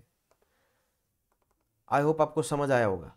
Apart from the Indo Aryan languages, other Indian European language are also spoken in India, the most prominent of which is English as a lingua franca. पूरे इंडिया में खासतौर पे सेंट्रल गवर्नमेंट के जो प्रैक्टिसेस हैं, जैसे सुप्रीम कोर्ट है, parliament है, यहाँ पर इंग्लिश को as a lingua franca perform किया या प्रैक्टिस किया जाता है, ठीक है। इंग्लिश लैंग्वेज का इस्तेमाल होता है। So apart from these Indo Aryan Indo European languages, उसके अलावा इंग्लिश भी इंडिया में बोली जाती है। उसके अलावा पुर्तगाली, फ्रेंच भी कुछ कुछ ट्रेसेस में इंडिया में बोली जाती है, राइट। आगे बढ़ते हैं। फारसी भी बोली जाती है कुछ ट्रेसेस में इंडिया में। द्रविडियन लैंग्वेज फैमिली की बात करते हैं। इंडो आर्यन देखा हमने, अब द्रविडियन लैंग्वेज फैमिली की बात करते हैं। द सेकेंड लार्जेस्ट, पहली सबसे बड़ी कौन सी है? इंडो आर्यन, दूसरी द्रविडियन। द्रविडियन लैंग्वेज में आप देख लीजिए साउथ में कन्नड़, मलयालम, तमिल, तेलुगु, ये द्रविडियन लैंग्वेज के अंडर आ गए चारों राज्य, ये पांचों राज्य। The second largest language family is Dravidian language family, accounting for some 215 million speakers और approximately 20% of the data collected census of 2001। So ये पुराना डेटा है, लेकिन to give you a perspective, एक आइडिया देने के लिए आपको, कि एक साइड 75% पॉपुलेशन बोल रही है इंडो आर्यन और दूसरी साइड 20% से कुछ ज्यादा जो है वो बोल रहे हैं कौन? Dravidian language. तो डिफरेंस है, राइट, काफी बड़ा डिफरेंस है। The Dravidian languages are spoken mainly in southern India and parts of eastern and central India. The Dravidian languages most speaker Telugu, Tamil, Kannada और मलयालम, ये चार मुख्य द्रविड़ भाषाएं हैं। मलयालम, तेलुगु, तमिल और कन्नड़। और आप राज्य तो समझ ही गए होंगे, ठीक है। केरला, तमिलनाडु, कर्नाटका और तेलंगाना और आंध्र प्रदेश, ये 5 राज्य मुख्यतः यहाँ पर आपकी क्या बोलते हैं? द्रविड़ भाषाएं बोलते हैं। उसके अलावा और भी द्रविड़ है, इस मैप में दिखाता हूं। ये बलूच वाले एरिया में बराहुई लोग जो हैं वो, या बराहुई रीजन में द्रविड़ भाषा बोली जाती है। द्रविड़ डायलेक्ट्स आपको यहां पर मिलते हैं, ठीक है। उसके अलावा नेपाल में भी आपको कुरुख, कुरुख जो द्रविड़ डायलेक्ट्स हैं, कुरुख द्रविड़ भाषा के कुछ डायलेक्ट्स आपको नेपाल में, कुछ जो है वो आपको असम वाले रीजन में मिल जाएंगे, ठीक है। उसके अलावा गोंडी, परजी, कुवी, ओलारी गाबा, कोलामी, कोया, तोड़ा, कोटा, बड़िया, बेटा, येरुआ, कोडवा, तुलु, ये छोटे सब डायलेक्ट्स हैं। छोटे जो हैं वो नॉट डायलेक्ट्स बट क्या बोलते हैं, कम प्रोपोर्शंस में बोली जाने वाली द्रविड़ भाषाएं हैं। लेकिन ओवरऑल बड़ी भाषाएं द्रविड़ कौन कौन सी हैं? कन्नड़, मलयालम, तमिल और तेलुगु, ये 4 जो हैं वो बड़ी द्रविड़ भाषाएं हैं। उसके अलावा बाकी तो आप देख ही पा रहे हैं, ठीक है, राइट। ये मैप आपके सामने है ही। These are all the Dravid languages, जो कि मेन द्रविड़ लैंग्वेजेस जो इंडिया में बोली जाती है, ठीक है। तो आपको ये टर्म्स पता होनी चाहिए कि माल्टो क्या है, समझ रहे हैं? माल्टो एक द्रविड़ लैंग्वेज है। उसके अलावा कुरुख द्रविड़ लैंग्वेज है, ठीक है। ये सब द्रविड़ लैंग्वेजेस हैं। आगे बढ़ते हैं। North, Khirwar, central, south 1, south 2, ये कलर्स हैं, ठीक है। Besides the mainstream population, Dravidian languages are also spoken by small scheduled tribe communities such as Orao और Gond tribes. गोंडी, ठीक है, ओराओं ट्राइब्स और गोंड ट्राइब भी द्रविड़ भाषाएं बोल रही है। और मेन स्ट्रीम पॉपुलेशन तो है ही, जैसे कन्नड़ पूरी पॉपुलेशन हो गई ना, आंध्र पॉपुलेशन है, तमिल पॉपुलेशन है, मलयालम पॉपुलेशन है, ये मेन स्ट्रीम पॉपुलेशन हो गई जो बड़ी द्रविडियन भाषाएं बोल रहे हैं। Only through 2 Dravidian languages are exclusively spoken outside India, Brahui in Pakistan and Dhangar a dialect of Kurukh. बहुत ही ज्यादा इंपॉर्टेंट है। इंडिया से बाहर बोले जाने वाली otherwise Dravidian languages indigenous, India से बाहर बोले जाने वाली 2 द्रविडियन लैंग्वेजेस है। एक तो बराहुई बोली जाती है बलूचिस्तान में, और ढंगार जो है वो कुरुख का एक डायलेक्ट है। देख रहे हैं आप, ये नेपाल में कुरुख का एक डायलेक्ट है ढंगार, जो कि बोला जाता है कहां पर? नेपाल में। बहुत इंपॉर्टेंट पॉइंट, राइट। नेक्स्ट आएगा आपका ऑस्ट्रो एशियाटिक लैंग्वेज फैमिली कौन सी है? सो ऑस्ट्रो एशियाटिक मैंने आपको बताया, ये जो संथाल वाला रीजन है, इधर मुंडा स्पीकिंग लोग जो हैं ये सब, और फिर साउथ ईस्ट एशिया के लोग बोलते हैं इस भाषा को। ऑस्ट्रोएशियाटिक का मतलब south Asia, right. Families with smaller number of speakers are Austroasiatic, and numerous small Sino-Tibetan languages with some 10 से 6 million speakers respectively together constitute 5% of the population.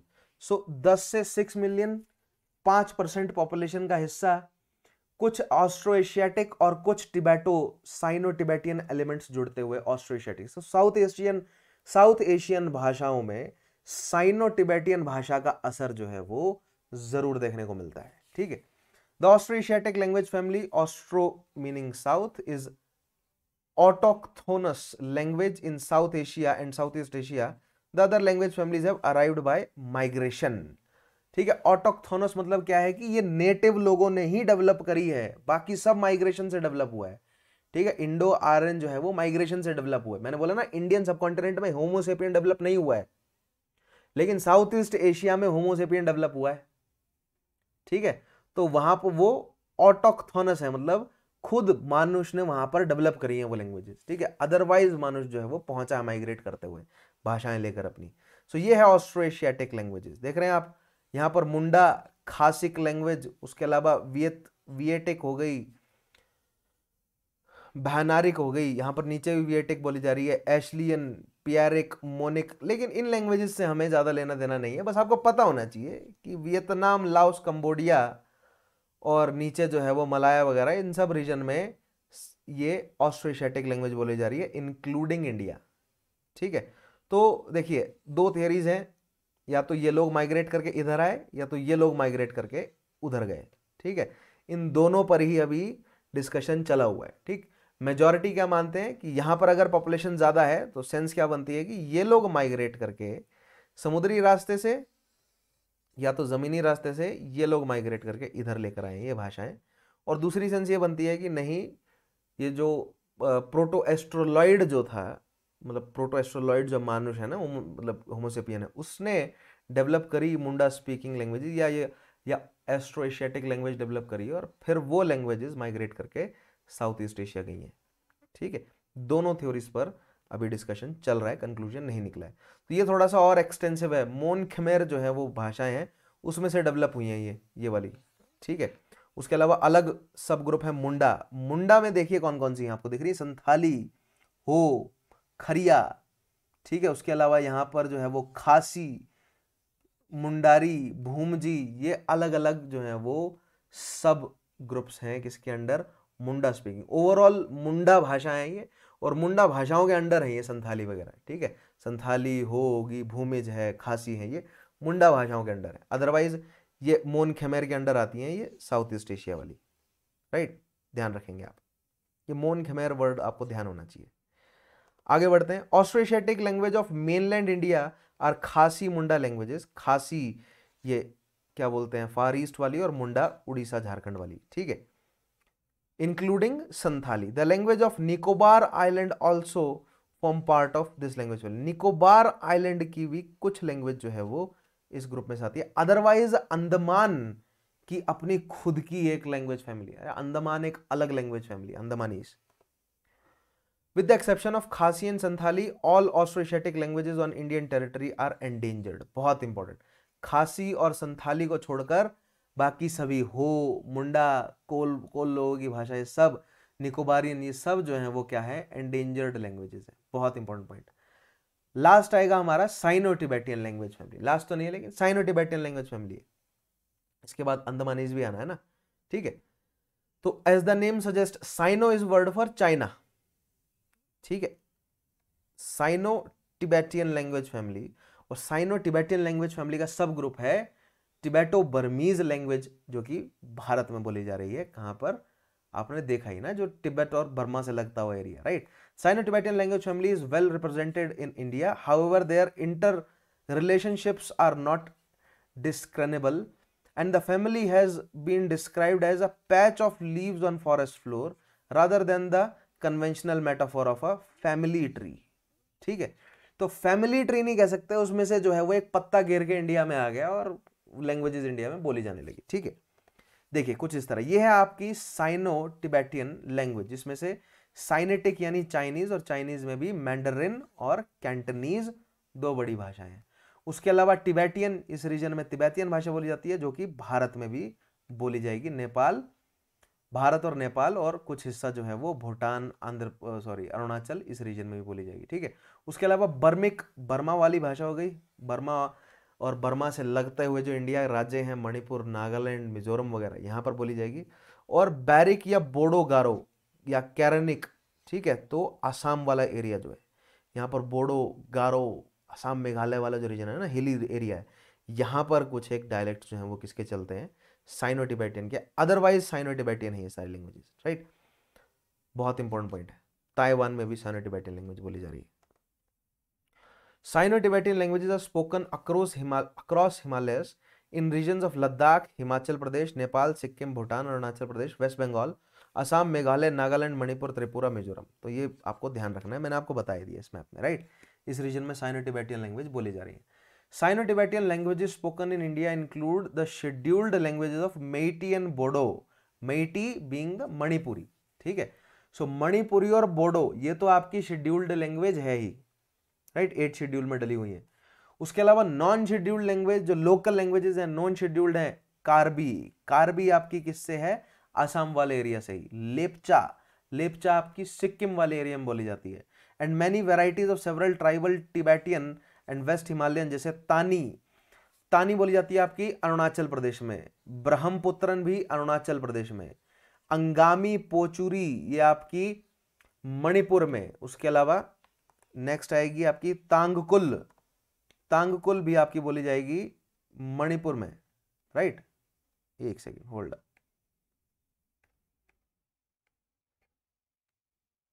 Yes, तांगकुल भी मणिपुर और मणिपुर से लगता हुआ नाग वाला जो एरिया है वहां पर। उसके अलावा जेमे नागालैंड, कुकिश जो है वो नागालैंड मणिपुर वाले एरिया में ये भाषाएं बोली जाती हैं। लैंग्वेज ग्रुप्स अमंग अदर, सो ये इसमें से खास तौर पर आपको मेते और बोडो यानी मणिपुरी और बोडो आपको पता होनी चाहिए। उसके अलावा कुछ है जैसे कार्बी, लेपचा, इनके नाम आपको पता होने चाहिए कि ये क्या है। तो आपको पता है ना, टीआरएफ, टर्म, रीजन, फीचर, 3 चीजें।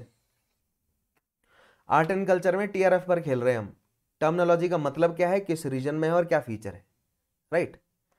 नेक्स्ट ग्रेट, लास्ट है हमारी लास्ट जो लैंग्वेज फैमिली है इंडिया की, that is great Andamanese language family.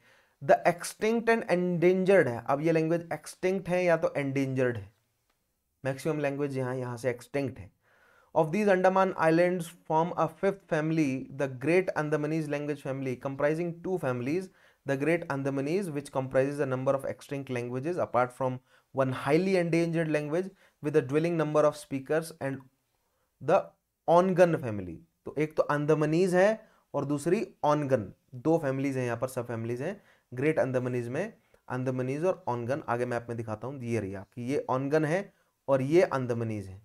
Andamanese में भी जो जरावा, जांगितीय भाषाएं हैं, राइट, जिक्र करते हैं इनका, देखिएगा। Family of southern Andamanese islands comprising of 2 extant languages, Onge और जरावा, राइट। सो ओंगे और जरावा जो है बोली जा रही है, लेकिन बहुत कम लोग बोलते हैं, वर्ज पर है, एंडेंजर्ड है, ये एक्सटिंक्ट हो सकती है।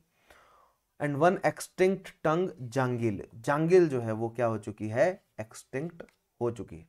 उसके अलावा कारी, बो, कोरा, जेरू, केड़े, कोल, जुबोई, पुकीवार, बाले, बेया, ये सब लैंग्वेजेस जो हैं वो या तो एंडेंजर्ड हैं या तो एक्सटिंक्ट हो चुकी, ठीक है।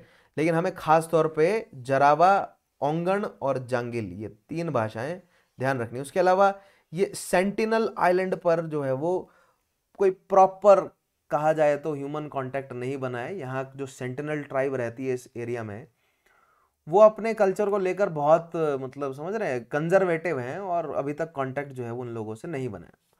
बहुत लोग स्टूडेंट्स बोलते हैं कि सर जाकर जो है वो इन लोगों को कंट्रोल क्यों नहीं कर लेती इंडियन गवर्नमेंट, ठीक है। यहाँ पर ट्राइबल लोग रहते हैं और ये अभी भी हंटिंग गैदरिंग फेज में ही है अपने, ठीक है। ये लोग अभी भी मतलब ऑलमोस्ट नंगे ही होते हैं ये, और हंटिंग गैदरिंग फेज में ही शिकार करते हैं।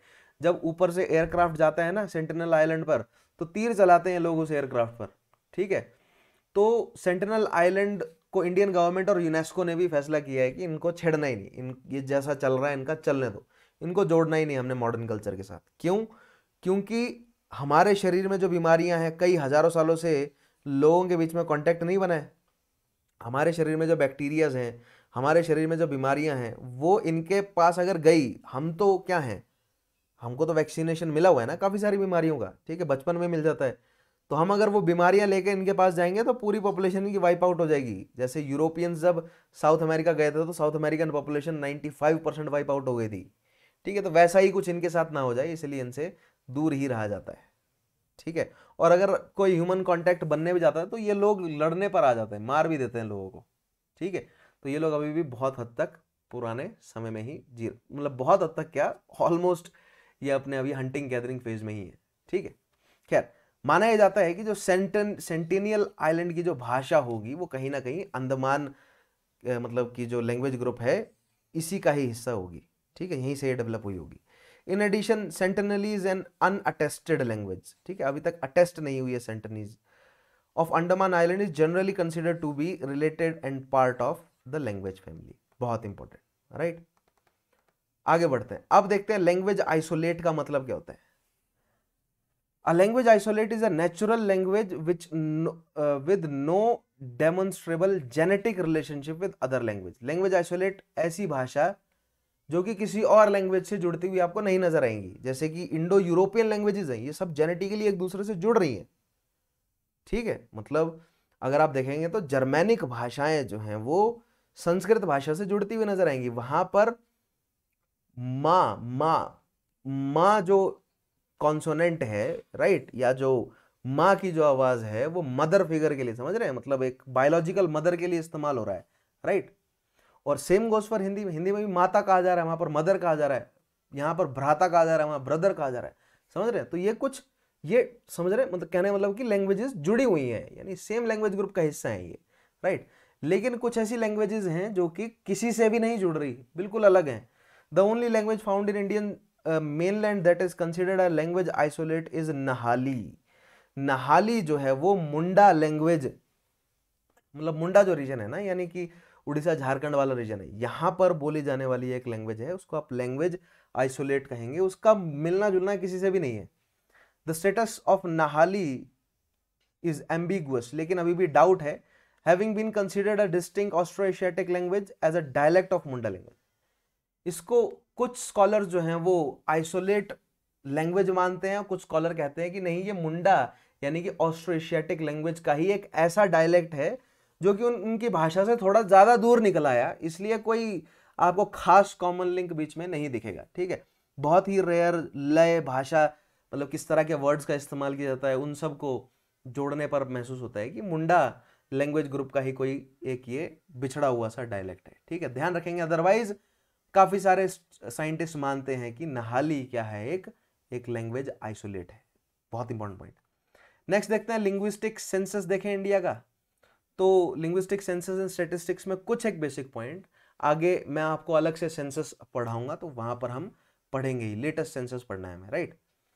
Sir George Grierson's 12 volume linguistic survey of India 1903 से 1923, Indian civil servant and a linguist, Irish linguist sir George Grierson, जिन्होंने 12 वॉल्यूम में किताब लिखी लिंग्विस्टिक सर्वे ऑफ इंडिया, और ये आज तक का सबसे डिटेल्ड लिंग्विस्टिक सर्वे है इंडिया का।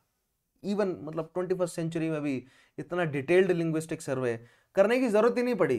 क्यों? क्योंकि अब तो माइग्रेशन, आजादी के बाद तो माइग्रेशन बहुत बड़े लेवल पर हुआ ना, ठीक है। 1900s यानी कि 20th सेंचुरी के स्टार्ट में इतना माइग्रेशन नहीं था, तो यानी कि आप ये मान के चलिए कि प्यूरिटन अप्रोच यहां पर रही, जो कल्चर्स हैं, जो भाषाएं हैं, वो अपने नेटिव फेज में मिल गई यहां पर, ठीक है। अब तो आपको नेटिवनेस बहुत रेयर दिख जाएगी, लेकिन समझ रहे मिक्स ज्यादा हो गया ना, पूरी एक सेंचुरी बीत गई है ना, मिक्स हो गया बहुत सारी लैंग्वेजेस आपस में। तो इसलिए जो सर जॉर्ज साहब हैं, इनके इस 12 वॉल्यूम के लिंग्विस्टिक सर्वे को सबसे बेहतरीन जो है वो सर्वे माना जाता है, right. Material for which was collected in last decade of 19th century had identified 179 languages and 544 dialects. इसमें 179 लैंग्वेजेस और 544 डायलेक्ट्स को ढूंढकर इन्होंने 12 वॉल्यूम कंपाइल करे, ठीक है। लेकिन दिस वाज नॉट जस्ट मतलब ये तो एक बिल्कुल समझ रहे ऊपर ऊपर का था, बहुत सारी लैंग्वेजेस थी इंडिया में। One of the early census report also showed 188 languages and 49 dialects. 1921 का सेशन 188 और सॉरी नॉट 49 बट 491 डायलेक्ट होना था यहाँ पर, 491 डायलेक्ट्स इन 1921 के सेंसस में आती हैं ये, ऑलमोस्ट आस पड़ोस में ये एक दूसरे के, ठीक है।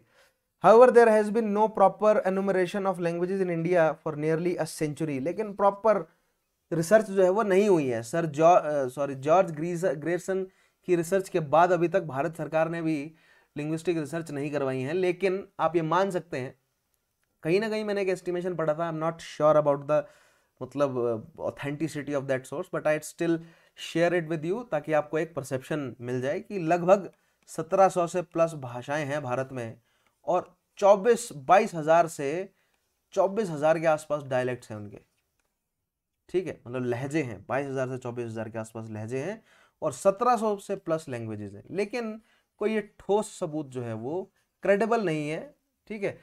क्वेश्चन जब हम करेंगे ना इंडियन लैंग्वेजेस पर, तब वहां पर डिस्कस करेंगे फर्दर इस पॉइंट को, ठीक है। India writes in many languages and speaks in many more voices. India 780 has the world's second highest number of languages. अभी जो लेटेस्ट डेटा है वो क्या है, 780 लैंग्वेजेस है। जो 1700 वाला है वो एक एग्जेजरेटेड नंबर है, उसका सोर्स मैंने आपको बताया ना, आई am not sure about that source, but जो सोर्स पर मैं श्योर हूं उसके हिसाब से 780 लैंग्वेजेस हैं, right. After Papua New Guinea, Papua New Guinea में 839 लैंग्वेजेस है, ठीक है। इंडिया में 780 लैंग्वेजेस है। There are more than 150 languages in India that are spoken by at least 10,000 people. 150 language तो ऐसी हैं जो 10,000 लोगों द्वारा बोली जा रही है, देख लीजिए 150 लैंग्वेजेस, तो बहुत सारी लैंग्वेजेस हैं।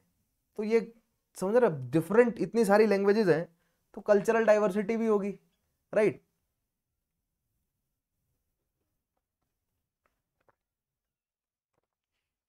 अब इंडियन स्टेट्स और उनकी मल्टीलिंगुअलिज्म को समझते हैं, ठीक है। India houses 1.1 billion people, in fact अब तो 1.3 हो गया है, right, billion people with a population growth rate of 1.6 से ज्यादा हो गया, ठीक है, 1.6 से ज्यादा हो गया है, 2.3% के आसपास है। As per census of 2011 statistics, India is administratively organized into 36 entities, each as big as many independent nations. India को 36 एंटिटीज लिंग्विस्टिक बेसिस पर 36 एंटिटीज में बांटा जा सकता है, लेकिन जिसमें से उन एंटिटीज में से केवल 28 स्टेट्स बनाई गई हैं, राइट।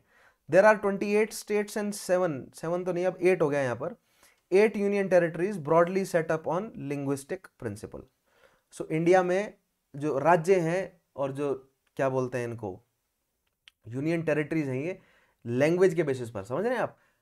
केरला जो है वो मलयालम स्पीकिंग लोगों का, तमिलनाडु तमिल स्पीकिंग लोगों का, कर्नाटका कन्नड़ स्पीकिंग लोगों का, आंध्र प्रदेश तेलुगु स्पीकिंग लोगों का, Telangana is the name suggest Telugu speaking लोगों का, राइट। अब तेलंगाना और आंध्रा अलग क्यों हुआ वो एक अलग मैटर है, ठीक है। महाराष्ट्र मराठी स्पीकिंग लोगों का, गुजरात गुजराती स्पीकिंग, मध्य प्रदेश, राजस्थान, उत्तर प्रदेश, ये जो है वो हिंदी के, हिंदुस्तानी लैंग्वेज या हिंदी लैंग्वेज के जो है वो आगे सब डायलेक्ट्स मतलब बनते हैं। लेकिन अदरवाइज मोस्टली जो बड़े बड़े जो राज्य हैं ना, ठीक है, जिनके मैंने नाम लिए, ये लैंग्वेज के आधार पर बटे हुए हैं, ठीक है। और राजस्थान हो गया, राजस्थान राजस्थानी लैंग्वेज के हिसाब से बटा हुआ है, राजस्थानी, मेवाड़ी, मारवाड़ी, भेली, इस हिसाब से बटा हुआ है, ठीक है।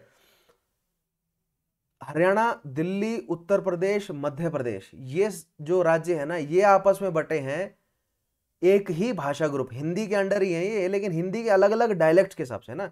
हरियाणा हरियाणवी डायलेक्ट है, लेकिन हरियाणा में ही कुछ पंजाबी डायलेक्ट्स भी मिल जाएंगे आपको, राइट। तो मेजॉरिटी जो राज्य हैं वो लिंग्विस्टिक बेसिस पर बटे हुए हैं, लेकिन और भी फैक्टर हैं। पॉइंट मेरा ये है कि और भी फैक्टर्स इंक्लूडेड हैं, right. Currently India has 51 cities, 384 urban agglomerates, 5,161 towns in India with 26.1% total population, so it is not necessary, इतना याद रखने की आपको जरूरत नहीं है, ठीक है। आंसर राइटिंग लिए प्री के लिए इतना याद रखने की जरूरत नहीं है, कोई नहीं पूछेगा इस पॉइंट को, ठीक है। तो इस पॉइंट को हटा देते हैं हम, इस पॉइंट को नेग्लेक्ट कर देते हैं। However, most Indians still live in rural areas and in small towns with different linguistic practices and with scanty knowledge of English. So कहने को तो इंग्लिश lingua franca आप कह सकते हैं, ठीक है, lingua franca, कि सारी सेंट्रल ऑफिशियल जो सारी गतिविधियां हैं वो किस में हो रही हैं, इंग्लिश में हो रही हैं। लेकिन जो रूरल पॉपुलेशन है, जो मेजॉरिटी है, 75% के आसपास की जो पॉपुलेशन है, यानी कि कितनी, 3/4 जो पॉपुलेशन है, वो तो अंग्रेजी अच्छे से जानती नहीं, या कई कई लोगों को तो पता ही नहीं है बिल्कुल अंग्रेजी, राइट। अब ये है, देखिए इस तरह बांटा हुआ है। ये आ गया आपका लद्दाखी, कश्मीरी, पंजाबी, हिंदी, हिंदी में भी हिमाचल, उत्तराखंड, हरियाणा, दिल्ली, राजस्थान, मध्य प्रदेश, छत्तीसगढ़, उत्तर प्रदेश और बिहार, ठीक है, और यहाँ पर झारखंड, ये राज्य बटे हुए हैं आपस में। ये सब हिंदी भाषी राज्य हैं। इनके अपने अलग अलग डायलेक्ट्स हैं, बिल्कुल हैं, सब फैमिली ग्रुप हैं। राजस्थान में ही देख लीजिए फॉर एग्जांपल, राजस्थानी, मारवाड़ी, मेवाड़ी, भीली अलग अलग है, लेकिन ऑफिशियल लैंग्वेज क्या है, ऑफिशियल लैंग्वेज है हिंदी, राइट। गुजराती, मराठी, यहाँ पर भीली भी है, देखिए, कोंकणी, कन्नड़, मलयालम, तमिल, तेलुगु, उड़िया, बंगला, खासी, असमीज, निसी, ओ, मणिपुरी, मिजो, ये लैंग्वेजेस यहाँ पर बटी हुई इंडिया में, नेपाली सिक्किम में, राइट। लेकिन अब मैं बात करता हूं सब डायलेक्ट्स की, तो ये मैप देखिए यहाँ पर, पंजाबी, हरियाणवी, उर्दू, कुमाऊनी, गढ़वाली, किन्नौरी, ठीक है, गद्दी, पहाड़ी। सो ये काफी, समझ रहे हैं, मतलब छोटे छोटे डायलेक्ट्स। सो अगर हिंदी में ही देखें तो हिंदी में देखिए कितने सारे छोटे छोटे डायलेक्ट आ गए यहाँ पर, ठीक है। भोजपुरी, अवधी, कन्नौजी, बुंदेली, ब्रज भाषा, मगधी, मैथिली, राइट, सदरी, मुंडरी, छत्तीसगढ़ी, गोंडी, बाघेल, राइट, निमाड़ी, भीली, मालवी, मालवी मालवा की भाषा, राइट। उसके अलावा हदोठी, हदोठी आपका मतलब कोटा के आगे वाली लैंग्वेज जो हदोठी हो गई वो, सिंधी, कुछ कच्छ वाले, यहाँ पर कच्छ ही बोला जाएगा कच्छ वाले रीजन में, राइट। तो ये छोटे और जो डायलेक्ट्स हैं, सम ऑफ द, ये कुछ डायलेक्ट्स बोले गए हैं बीच में, राइट, मतलब हिंदी भाषा के भी कुछ डायलेक्ट्स हैं, राइट। आगे बढ़ते हैं, नेक्स्ट, टू कॉन्टैक्ट लैंग्वेज। अब ये बहुत इंपॉर्टेंट है, आइसोलेट लैंग्वेज क्या है और कॉन्टैक्ट लैंग्वेज क्या है। कॉन्टैक्ट लैंग्वेज का मतलब ये है कि बाहर से कोई भाषा आई और उसने जो है वो बहुत बड़ा कल्चरल असर डाला, ठीक है। Have played an important role in history of India, जो कि क्या है, पर्शियन और इंग्लिश। तुर्की लोग अपने साथ अरबी, तुर्की, फारसी लेकर आए, एडमिनिस्ट्रेशन पर्शियन में लेकर आए, लेकिन पर्शियन एडमिनिस्ट्रेशन ने स्ट्रेंथ पकड़ी तिमूरियों के साथ, ठीक है, यानी मुगल्स के साथ। Persian was the court language during the Mughal period in India.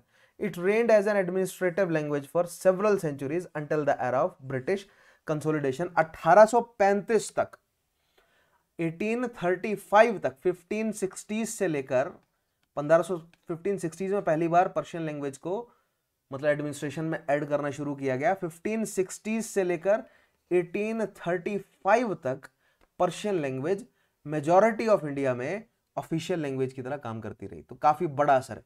फिर 1835 के बाद ऑफिशियल लैंग्वेज जो है वो धीरे धीरे इंग्लिश के रूप में डेवलप हुई।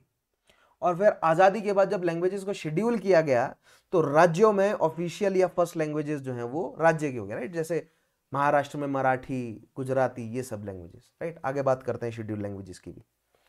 English continues to be an important language in India. It is used in higher education and in some areas of Indian government. Hindi, the most widely spoken language in large region of India today, serve as lingua franca across much of north and central India. Hindi is lingua franca for much of north and central India. South India में जाएंगे तो वहां पर बहुत कम लोग हिंदी समझेंगे या जानेंगे, इंग्लिश लेकिन समझ जाएंगे लोग, क्योंकि इंग्लिश जो है वो पूरे इंडिया में एक बराबर पढ़ाई जाती है। पूरे हिंदुस्तान को, पूरे जो है वो इंडिया को जोड़कर सभी लोग आपस में बात कर सकें, इसके लिए कम्युनिकेशन का एक स्रोत क्या बनाया हुआ है, कम्युनिकेशन का एक मीडियम बनाया हुआ है इंग्लिश लैंग्वेज को, ठीक है। खैर मैंने आपको समझाया भी था कि किस तरह ब्रिटिश कल्चरल प्रैक्टिसेस जो है वो इंडिया को यूनाइट करने में काम आई, ठीक है, मतलब उनकी लैंग्वेज सेंट्रलाइज किया किस तरह उन्होंने। लिंगुआ फ्रैंका, अब लिंगुआ फ्रैंका क्या होता है ये देख लेते हैं, डिफाइन कर लेते हैं लिंगुआ फ्रैंका को, since we are on the subject of studying languages for India. Also known as a bridge language, common language, trade language और vehicular language, right. So bridge language, अब मान लीजिए कोई नॉर्थ इंडिया का व्यक्ति है, पंजाब का, अब जैसे मैं हिमाचल से ही हूं, ठीक है, ये रही गद्दी भाषा, यहां से हूं मैं, इस रीजन में बोली जाती है हमारी भाषा, ठीक है। और मैं अगर किसी तमिल व्यक्ति से कन्वर्सेट करना चाहता हूं, ठीक है, तो मेरे और उसके बीच में ब्रिज क्या करेगी, ब्रिज का काम कर रही है इंग्लिश लैंग्वेज। तो जो इस तरह की ब्रिज लैंग्वेज होती है उसको लिंगुआ फ्रैंका कहा जाएगा, ठीक है। is a language or dialect systematically used to make communication possible between two people who do not share a native language or dialect, particularly when it is a third language that is distinct from both native language, right? So गद्दी और तमिल से distinct है English, but दोनों ही जानते हैं हम। एक मतलब matric level पर एजुकेटेड या हायर सेकेंडरी लेवल पर एजुकेटेड तमिल व्यक्ति और सेम एक हिमाचली व्यक्ति जो है वो आपस में कन्वर्सेट कर सकता है इंग्लिश के माध्यम से, राइट। नेक्स्ट बात करते हैं स्क्रिप्ट्स इन इंडिया। इंडिया में स्क्रिप्ट्स देखते हैं कौन कौन सी हैं। अब ये लैंग्वेजेस लिखी भी तो जाएंगी ना कहीं, तो देखिए स्क्रिप्ट्स जो हैं वो आपको लैंग्वेज से जुड़ी हुई नजर आएंगी, यानी कि जैसे मलयालम लैंग्वेज के लिए अलग स्क्रिप्ट, तमिल के लिए अलग, तेलुगु के लिए अलग, कन्नड़ के लिए अलग, मराठी के लिए अलग, गुजराती के लिए अलग। लेकिन जो हिंदी भाषा है या जो हिंदी भाषी राज्य हैं वहां पर सब में देवनागरी में लिखा जा रहा है, ठीक है। देखते हैं। A language usually refers to spoken language, a method of communication, while a script refers to collection of characters used to write one or more languages, right? तो स्क्रिप्ट और लैंग्वेज में डिफरेंस पता है, लैंग्वेज बोली जाती है, script लिखी जाती है, ठीक है। अब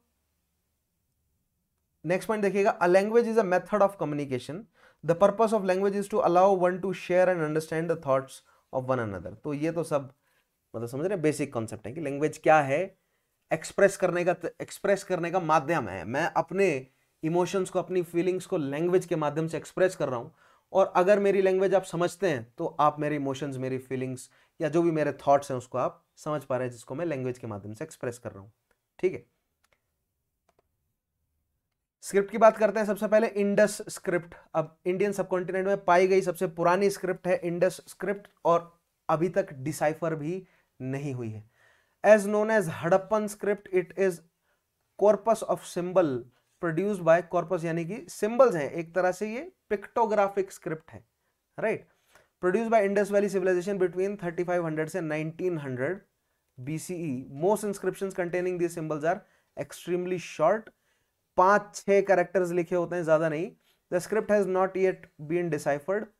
कहीं 400 से लेकर 600 के बीच में जो है वो डिफरेंट अल्फाबेट्स है, लेकिन कॉम्बिनेशन ऑफ अल्फाबेट्स हैं वो, right. The inscriptions are thought to have been mostly written from left to right, left से राइट लिखा जाता है। ये है देखिए हड़प्पन स्क्रिप्ट। तो आप सील पर हमें ये हड़प्पन स्क्रिप्ट जो है वो देखने को मिलती हैं, जिसमें आपको दिख रहा है कि पिक्चर्स के माध्यम से, देख रहे हैं, पिक्चर्स के माध्यम से जो है वो रिप्रेजेंट किया गया। तो ये मतलब समझ रहे हैं ये क्या बोलते हैं, रिलीफ स्ट्रक्चर है ये स्क्रिप्ट के, सील के। तो ये सील को जो है वो एम्बॉस करके यहाँ पर एम्बॉसिंग कर रखी है, देखिए कास्ट कर रखा है, मतलब एक मोल्ड में डालकर सील को जो है वो उसकी कास्ट तैयार कर रखे हैं, ठीक है। So this are not actual seals, ये कास्ट तैयार किए हुए हैं उसके, ठीक है। नेक्स्ट आएगा ब्राह्मी। सबसे पहली इंडस स्क्रिप्ट है। हमें केवल क्या ध्यान रखना है, अब इंडस स्क्रिप्ट कहाँ मिली है हमें इंडस वैली सिविलाइजेशन में मिली है। तो इंडस वैली सिविलाइजेशन का रीजन आप लोग जानते हैं कहां पर है, ठीक है। राजस्थान, गुजरात, पाकिस्तान में सिंध, बलूच, मुल्तान, पंजाब, हरियाणा में, भारत में जम्मू कश्मीर, पंजाब, हरियाणा, राइट, और वेस्टर्न उत्तर प्रदेश, मेरठ वाला जो एरिया है, यहां पर हमें इंडस वैली सिविलाइजेशन के एविडेंसेस मिले और इंडस स्क्रिप्ट भी मिली है हमें यहाँ पर, राइट। सो टर्म, रीजन और फीचर। फीचर क्या है, नॉट येट डिसाइफर नहीं किया गया है, प्लस पिक्टोग्राफिक है, कैरेक्टर्स हैं वो हमें समझ नहीं आता उन कैरेक्टर्स का मतलब क्या है। डिसाइफर ना होने का मतलब क्या है कि वी आर मतलब not able to understand the script yet. Next आएगी ब्राह्मी स्क्रिप्ट। अब ब्राह्मी स्क्रिप्ट से ही जितनी भी मतलब काफी सारी स्क्रिप्ट जो है वो ब्राह्मी स्क्रिप्ट से डेवलप हुई है, इस तरह कहा जाए इंडिया की, राइट। सो यानी कि संस्कृत लिखने के लिए, हिंदी लिखने के लिए देवनागरी स्क्रिप्ट अगर आप कहेंगे तो कहीं ना कहीं ब्राह्मी स्क्रिप्ट से ही डेवलप हुई है। Brahmi is related to ancient Kharoshti script which was used in what is now eastern Afghanistan and Pakistan. Kharoshti script का इस्तेमाल किया गया. Best known Brahmi inscription are the rock cut edicts of Ashoka in north central India. So ये सारनाथ में मिला है rock cut edict और इसमें जो लिखा गया है ये ब्राह्मी स्क्रिप्ट में लिखा गया है. ठीक है. The script was deciphered in 1837 by James Prinsep. अब आप मुझे बताएंगे कमेंट में कि जेम्स प्रिंसेप ब्राह्मी स्क्रिप्ट को डिसाइफर कैसे कर सके. मैंने ये पहले समझाया है, राइट. मुझे कमेंट में जवाब दीजिएगा जरूर. Brahmi script diversified into numerous local variants classified together as Brahmi scripts. Brahmi script से और कई सारी स्क्रिप्ट डेवलप हुई है, जैसे खरोष्टी ब्राह्मी से डेवलप हुई है, Devanagari over the period Brahmi से डेवलप हुई है. Script was associated with own Brahmi numerals which are predecessor of Hindu Arabic numeral. तो मैंने बोला ना, जो देवनागरी है वो भी ब्राह्मी से डेवलप हुई है, ब्राह्मी से ही हिंदू न्यूमरल डेवलप हुए, हिंदू न्यूमरल से ही फिर अरबिक न्यूमरल डेवलप हुए, राइट. देखिए हिंदू न्यूमरल सिस्टम ही था ये 1 2 3 है ना, हिंदू न्यूमरल सिस्टम ही था. इसको अरेबियन लोगों ने अडॉप्ट किया और फिर अरेबियन लोगों से यूरोपियन ने अडॉप्ट किया. यूरोपियन ने तो अरेबियन से अडॉप्ट किया ना, इसलिए उन्होंने इस न्यूमरल सिस्टम को अरेबियन न्यूमरल सिस्टम कह दिया, जो कि अभी ग्लोबली फेमस भी है. अदरवाइज ये क्या है, ये इंडिजिनस है, ये इंडिया से डेवलप हुआ है ये न्यूमरल सिस्टम. ठीक है. नेक्स्ट आएगी Kharoshthi. Ancient script used in ancient Gandhara and ancient India. Ancient scripts हैं, अभी इस्तेमाल नहीं होता है खरोष्टी, शारदा, टांकरी, ये सब अभी इस्तेमाल नहीं होती है. Primarily modern day Afghanistan Pakistan to write Gandhari, Prakrit and Sanskrit. ठीक है. तो ये जो प्रोटो वैदिक भाषाएं हैं, प्रोटो वैदिक जो लैंग्वेजेस हैं, उसी में से ही प्राकृत, संस्कृत डेवलप हुई हैं. और प्रोटो वैदिक भाषाओं के साथ साथ जो है वो स्क्रिप्ट चल रही है कौन सी, ब्राह्मी. ब्राह्मी से ही आपकी देवनागरी स्क्रिप्ट जो है वो डेवलप हुई है, राइट. आगे देखते हैं. It was popular in Central Asia as well. Kharoshthi is most written left to right, right to left. Kharoshthi आपकी राइट टू लेफ्ट लिखी जाएगी. अब मुझे आप उस टर्म को बताइएगा, उसको क्या कहते हैं, जब एक लैंग्वेज पहले राइट टू लेफ्ट लिखी जाती है, स्टेटमेंट खत्म होते हैं, फिर लेफ्ट से राइट लिखनी शुरू हो जाती है, फिर स्टेटमेंट खत्म होती है तो राइट से लेफ्ट लिखनी शुरू हो जाती है.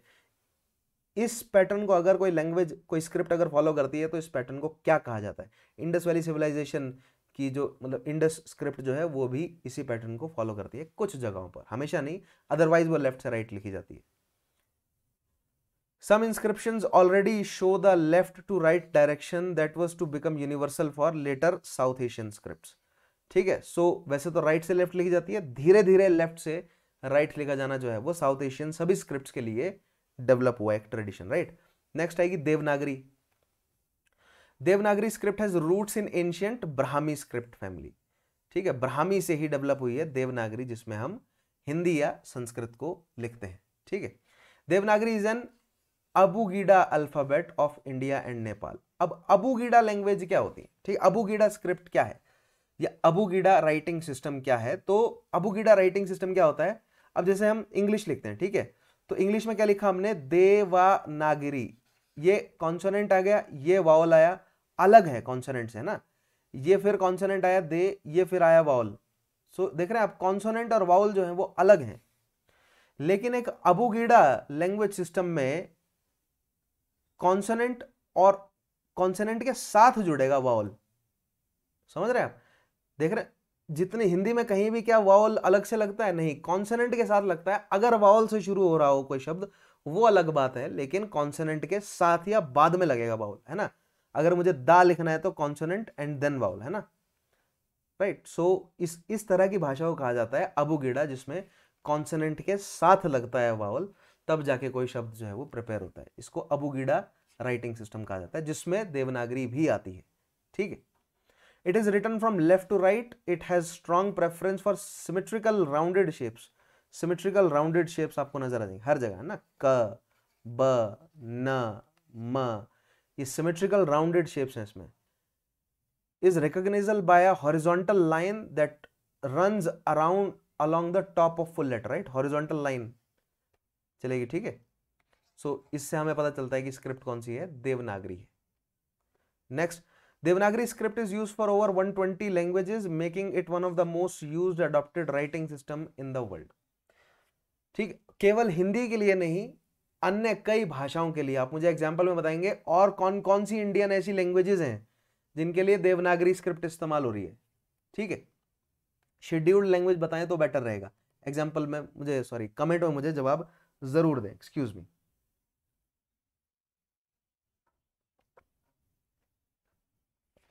नेक्स्ट आएगी शारदा। शारदा भी बहुत पुरानी है, लेकिन ये नॉर्थ इंडिया में भी हिमाचल और जम्मू और कश्मीर वाले एरिया में लिखी जाती है। Writing Sanskrit and Kashmir. The Gurmukhi script was developed from Sharada. बहुत इंपॉर्टेंट, इस शारदा से गुरुमुखी स्क्रिप्ट डेवलप हुई है, जो कि पंजाबी लैंग्वेज लिखने के लिए इस्तेमाल की जाती है। This is a native script of Kashmir and named after the deity goddess Sharada, which is another name for Saraswati, the goddess of learning, और विद्या की जो देवी है, दैट इज शारदा, और शारदा के नाम पर ही Sharada script, native to Kashmir region. Next आएगी Kalinga. Kalinga as the name suggest, Orissa से, right. Kalinga script was used to write an ancient form of Oriya language. The Kalinga script is derived from Brahmi. Mostly south east Asia की languages, या अगर इंडिया की बात करें तो ये mostly not languages but script जो हैं वो ब्राह्मी स्क्रिप्ट से डेवलप होती हुई नजर आएंगी। इनफैक्ट तमिल, मलयालम, तेलुगु, ये सब ब्राह्मी स्क्रिप्ट से डेवलप होती हुई नजर आएंगे आपको। By 12th century this script was abundant, ठीक है। सो इट इज, मतलब एक्सटेंड हो चुका है इसका यूज। नेक्स्ट आएगी शाहमुखी, पर्शो अरेबिक स्क्रिप्ट, ठीक है। पाकिस्तान वाला जो पंजाब है वहां पर शाहमुखी, या जो अफगानिस्तान से जुड़ता हुआ एरिया है वहां पर शाहमुखी बोली जाती है, ठीक है। By Muslims in Punjab to write Punjabi language. So Punjab के जो मुस्लिम्स हैं वो गुरुमुखी नहीं, शाहमुखी का इस्तेमाल करते हैं, और ये पर्शो अरेबिक ही है, ठीक है। इसी तरह के अल्फाबेट्स का, मतलब इसी तरह के जो है वो लेटर्स का इस्तेमाल होता है, पर्शो अरेबिक ही है। It is generally written in nastaliq calligraphic hand. Persian calligraphic hand है नस्तलिक, ध्यान रखेंगे आप, मुगल्स ने प्रमोट किया इसे। Which is also use for Urdu, Urdu के लिए भी नस्तलिकी की जाती है। Perso Arabic is one of the 2 scripts use for Punjabi other than Gurmukhi. बहुत इंपॉर्टेंट, एक लैंग्वेज को लिखने के लिए कई स्क्रिप्ट्स इस्तेमाल हो रही हैं, जिसमें पर्शो अरेबिक है, शाहमुखी है, और गुरुमुखी तो है ही। Shahmukhi is written from right to left, right, like other Perso Arabic scripts, right to left लिखी जाती है। While Gurmukhi is written from left to right, Gurmukhi left to right लिखी जाती है। बहुत इंपॉर्टेंट पॉइंट, डिफरेंसेस ध्यान रखना है आपको शाहमुखी और गुरुमुखी में। गुरुमुखी स्क्रिप्ट की बात करें, Sikh script modified, standardized and used by second Sikh Guru, Guru Angad द्वारा गुरुमुखी डेवलप की गई। बहुत important point. Punjabi Hindus are इधर नागरी स्क्रिप्ट और गुरुमुखी, राइट। यूज, पंजाबी हिंदू जो है वो या तो देवनागरी का इस्तेमाल करते हैं तो गुरुमुखी। अगर आप पंजाब राज्य में पढ़ रहे हैं, है ना, अगर आप पंजाब राज्य में नौकरी करना चाहते हैं पंजाब गवर्नमेंट की, तो आपको गुरुमुखी आनी चाहिए, आपको पंजाबी लैंग्वेज भी आना चाहिए, आपको गुरुमुखी लिखनी भी आनी चाहिए। बहुत ही ज्यादा important point. The primary scripture of Sikhism Guru Granth Sahib is written in Gurmukhi. बहुत इंपॉर्टेंट, राइट। और गुरु ग्रंथ साहिब के प्रैक्टिसेस से ही गुरुमुखी जो है वो प्रमोट हुई है। नेक्स्ट आएगी ग्रंथ स्क्रिप्ट। क्या है? Used between the 6th century and 20th century by Tamil and Malayalam speakers in South India, particularly in Tamil Nadu and Kerala, to write Sanskrit. ठीक है। सो ग्रंथ स्क्रिप्ट जो है वो मलयालम और तमिल ट्रेडिशंस में, जब संस्कृत लैंग्वेज वहां पर पॉपुलर होनी शुरू हुई, तो तमिल और वैसे तो संस्कृत आप मान के चलिए कि क्या बोलते हैं इसको, संगम एरा के टाइम से ही जो है वो तमिल वाले रीजन में पॉपुलर रही है, मतलब या यूज में आई है, लेकिन पॉपुलर हुई है ग्रंथ स्क्रिप्ट के माध्यम से।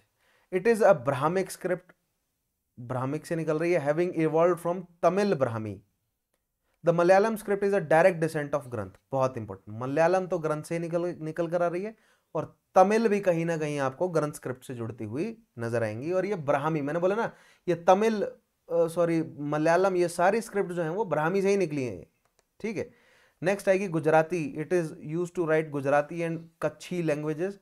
It is variant of Devanagari. बहुत इंपॉर्टेंट, जो अभी थोड़ी देर पहले मैंने सवाल पूछा था कि देवनागरी स्क्रिप्ट में और कौन सी लिखी जा सकती है, तो देवनागरी की ही वेरिएंट है गुजराती, जिसमें अब देवनागरी स्क्रिप्ट से भी कई वेरिएंट निकले हैं, ठीक है। अब आप कहेंगे तो वैसा है तो ओवरऑल ये ब्राह्मी गई, लेकिन रिसेंट आपको देखने में पता चल जाएगा कि देवनागरी स्क्रिप्ट से ही कहीं ना कहीं गुजराती निकलती हुई दिखेगी आपको।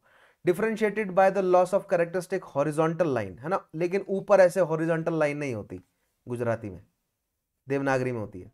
Running over the letters and by numbers of modifications to some characters, कुछ कैरेक्टर्स में कुछ जो है वो अल्फ़ाबेट्स या कॉन्सोनेंट वावल जो है वो अलग तरीके से लिखे जाते हैं। Malayalam is a Brahmic script use commonly to write Malayalam language. Malayalam, अब देखिए यहां पर ना, अब लैंग्वेज के नाम से स्क्रिप्ट कौन कौन सी है ये सवाल है। तो मलयालम लैंग्वेज की मलयालम स्क्रिप्ट, तमिल लैंग्वेज की तमिल स्क्रिप्ट, गुजराती लैंग्वेज की गुजराती स्क्रिप्ट, ठीक है, मराठी लैंग्वेज की मराठी स्क्रिप्ट, कन्नड़ लैंग्वेज की, क्या कन्नड़ स्क्रिप्ट है या नहीं, कमेंट में बताएं। Malayalam script is also widely use for writing Sanskrit text in Kerala. Tamil script is an abugida script. अब मोस्टली ये सारी अबुगीडा ही हैं, ठीक है, मलयालम कह लीजिए आप, कन्नड़, तेलुगु, तमिल, ये सारी जो है वो अबुगीडा स्क्रिप्ट है। मतलब कॉन्सोनेंट के साथ जुड़ेगा वॉल या कॉन्सोनेंट के बाद आएगा वॉल, तब जाके आप शब्द को पढ़ सकेंगे, ठीक है। जैसे यहां पर लिखा है ना, तमिल नॉट लाइक लैटिन की जो कॉन्सोनेंट है वो और वॉवल है वो अलग अलग लिखा जा रहा है, नहीं, अबुगीडा स्क्रिप्ट में कॉन्सोनेंट और वॉवल जोड़कर लिखा जाता है, ठीक है। ये जो पर्शियो अरबिक स्क्रिप्ट्स हैं ये भी अबुगीडा ही है, ठीक है। That is used by Tamil speakers in India, Sri Lanka and elsewhere to write Tamil language. Certain minority language such as Saurashtra, Badaga, Irula, Paniya are also written in Tamil script, right. So ये तमिल स्क्रिप्ट, सो इतना ज्यादा कुछ कॉम्प्लिकेटेड नहीं है। टीआरएफ का ध्यान रखना है आपको, टर्म, रीजन और फीचर, बस ये टीआरएफ का खेल चल रहा है यहां पर।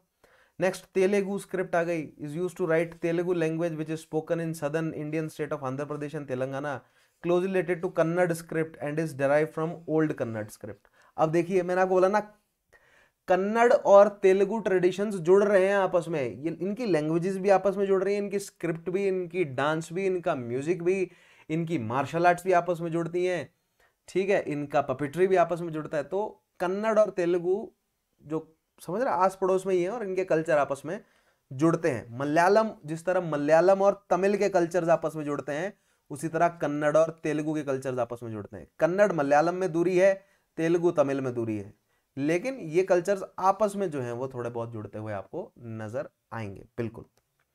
कन्नड़ स्क्रिप्ट देखिएगा, Kannada script is part of Brahmic family, use primarily to write Kannada language. Kannada script widely use for writing Sanskrit text in Karnataka, ठीक है, तो बोलने की भी जरूरत नहीं है। अब देखिए लैंग्वेज और उससे जुड़ी हुई script, Malayalam language Malayalam script, Tamil language Tamil script, Telugu language Telugu script, Kannada language Kannada script, Gujarati language Gujarati script, Bengali language Bengali script, Oriya language Oriya script है या नहीं, आगे देखते हैं, ठीक है। Several minor languages such as Tulu, Konkani, Kodava, Sanketi, Beary, जिसमें से तुलु जो है वो Kannada as well as Kerala Malayalam दोनों रीजन में बोली जाती है। कोंकणी जो है वो कन्नड़ और गोवा रीजन में बोली जाती है।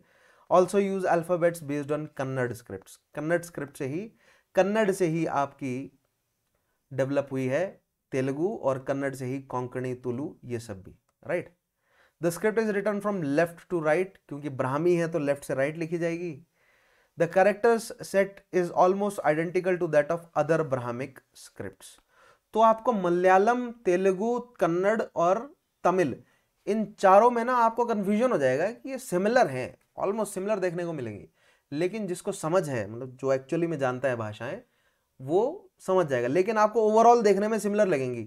क्यों? क्योंकि सबकी रूट जो है वो कहां पर है, सबकी रूट छुपी है ब्राह्मी में, ठीक है।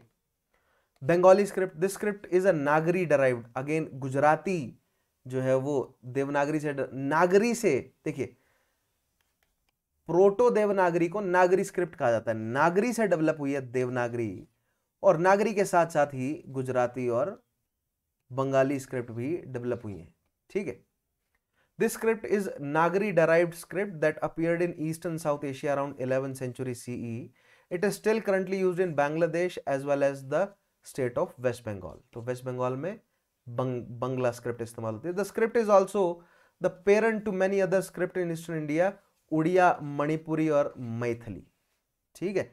तो उड़ीसा की उड़िया स्क्रिप्ट बांग्ला स्क्रिप्ट से निकल रही है, तो नागरी से निकल रही बांग्ला, बांग्ला से निकल रही उड़िया, ठीक है।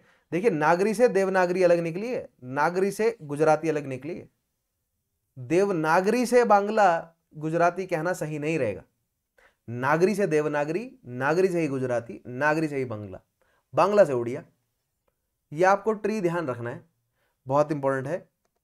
नेक्स्ट देखते हैं language provisions in independent India. तो ये तो आ गई स्क्रिप्ट, कौन कौन सी, बांग्ला, बांग्ला से उड़िया निकलेगी, ठीक है, कन्नड़, तेलुगु, तमिल। सो राज्यों के हिसाब से देखें तो हमने कौन कौन से राज्य देख लिए,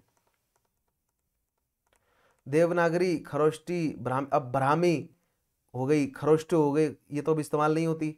देवनागरी इस्तेमाल होती है, शारदा इस्तेमाल कुछ जगहों पर कश्मीर में इस्तेमाल की जाती है, कलिंग इस्तेमाल नहीं होती, शाहमुखी पाकिस्तान में पंजाब में इस्तेमाल होती है, गुरमुखी भारत के पंजाब में इस्तेमाल होती है, ग्रंथ सदर्न इंडिया में इस्तेमाल होती थी, उससे अब मलयालम और तमिल डेवलप हो गई है, गुजराती इस्तेमाल होती है, मलयालम इस्तेमाल होती है, तमिल भी, तेलुगु भी, कन्नड़ भी, और बंगला से निकली उड़िया, मणिपुरी, मैथिली, राइट। अब देखते हैं लैंग्वेज प्रोविजंस कि हमारे कॉन्स्टिट्यूशन में कहां पर लिखा है इन लैंग्वेजेस के बारे में, ठीक है। So article 343 of Indian constitution states that the official language of union government shell become Hindi in Devanagari script instead of extant English, but is suppressed by English subsequently too, as mentioned in section 3 of same constitutional article, that is put into effect by the Official Languages Act 1963। अब देखिए article 343 वैसे तो कहता है कि हिंदी, और हिंदी लिखी जाए देवनागरी में, इंडिया की नेशनल लैंग्वेज हो, सॉरी क्या बोलते हैं, यस, ऑफिशियल लैंग्वेज बने। अब हिंदी ऑफिशियल लैंग्वेज बने, ये इंडियन नेशनल कांग्रेस आजादी से पहले से उनकी डिमांड थी, ठीक है। तो उन्होंने कानून तो बना दिया आर्टिकल 343, राइट, ठीक है। एक बार इस स्टेटमेंट को फिर से पढ़ें। Article 343 of Indian constitution states that official language of union government shell become Hindi, shell become है भी इसमें कि बननी चाहिए, script instead of extent English, English हटा, क्योंकि आजादी के बाद जो कॉन्स्टिट्यूशन लागू हुआ है ये, राइट, उससे पहले तो सारे काम अंग्रेजी में ही हो रहे थे, गवर्नमेंट ऑफ इंडिया एक्ट 1935 के अंडर, ठीक है। But is suppressed by English subsequently to, as mentioned in section 3 of the same constitutional article that is put effect by the officials act 1963। लेकिन ऑफिशियल लैंग्वेज एक्ट आया 1963 में, जिसमें article 343 में section जो है वो थर्ड ऐड हुआ, section 3 add हुआ, और इस सेक्शन 3 ने जो है वो इंग्लिश भाषा को हिंदी के ऊपर रख दिया, राइट। और सेंस भी बन रहा था उस समय, क्योंकि सभी लोग हिंदी नहीं बोलते थे, सभी लोगों को हिंदी बोलने पर विवश किया जाता। शुरुआती सरकार द्वारा अगर सभी लोगों को हिंदी पढ़ने बोलने में विवश किया जाता तो कल्चरली आप इंडिया को यूनाइट नहीं कर पाते, अभी बहुत जो है वो कल्चरली बटा हुआ था इंडिया, राइट। तो इसलिए इंग्लिश लैंग्वेज को आगे रखा गया ऑफिशियल लैंग्वेजेस एक्ट में कि इंग्लिश जो है वो हिंदी से ऊपर है। एक समय जब आएगा हम हिंदी को ऑफिशियल लैंग्वेज बना देंगे, लेकिन तब तक के लिए इंग्लिश जो है वो एज एन ऑफिशियल लैंग्वेज काम करेगी, ठीक है। The form of numerals to be used for official purpose of union were supposed to become an international form of Indian numerals, consequently apart from numerals in English language, ठीक है। अब जो numerals है ना, जो इंडियन न्यूमरल्स थे, जिसको Arabic numeral कहा गया, वही इस्तेमाल किया गया भारत के लिए भी। The constitution of India does not give any language status of national language, बहुत इंपॉर्टेंट पॉइंट, ठीक है। बहुत जगहों पर यह बहस चलती है कि क्या हिंदी हमारी नेशनल लैंग्वेज है, नहीं, हमारा कॉन्स्टिट्यूशन नेशनल लैंग्वेज वाली बात बोलता ही नहीं है। क्यों? क्योंकि India is a union of states and states are divided on linguistic basis.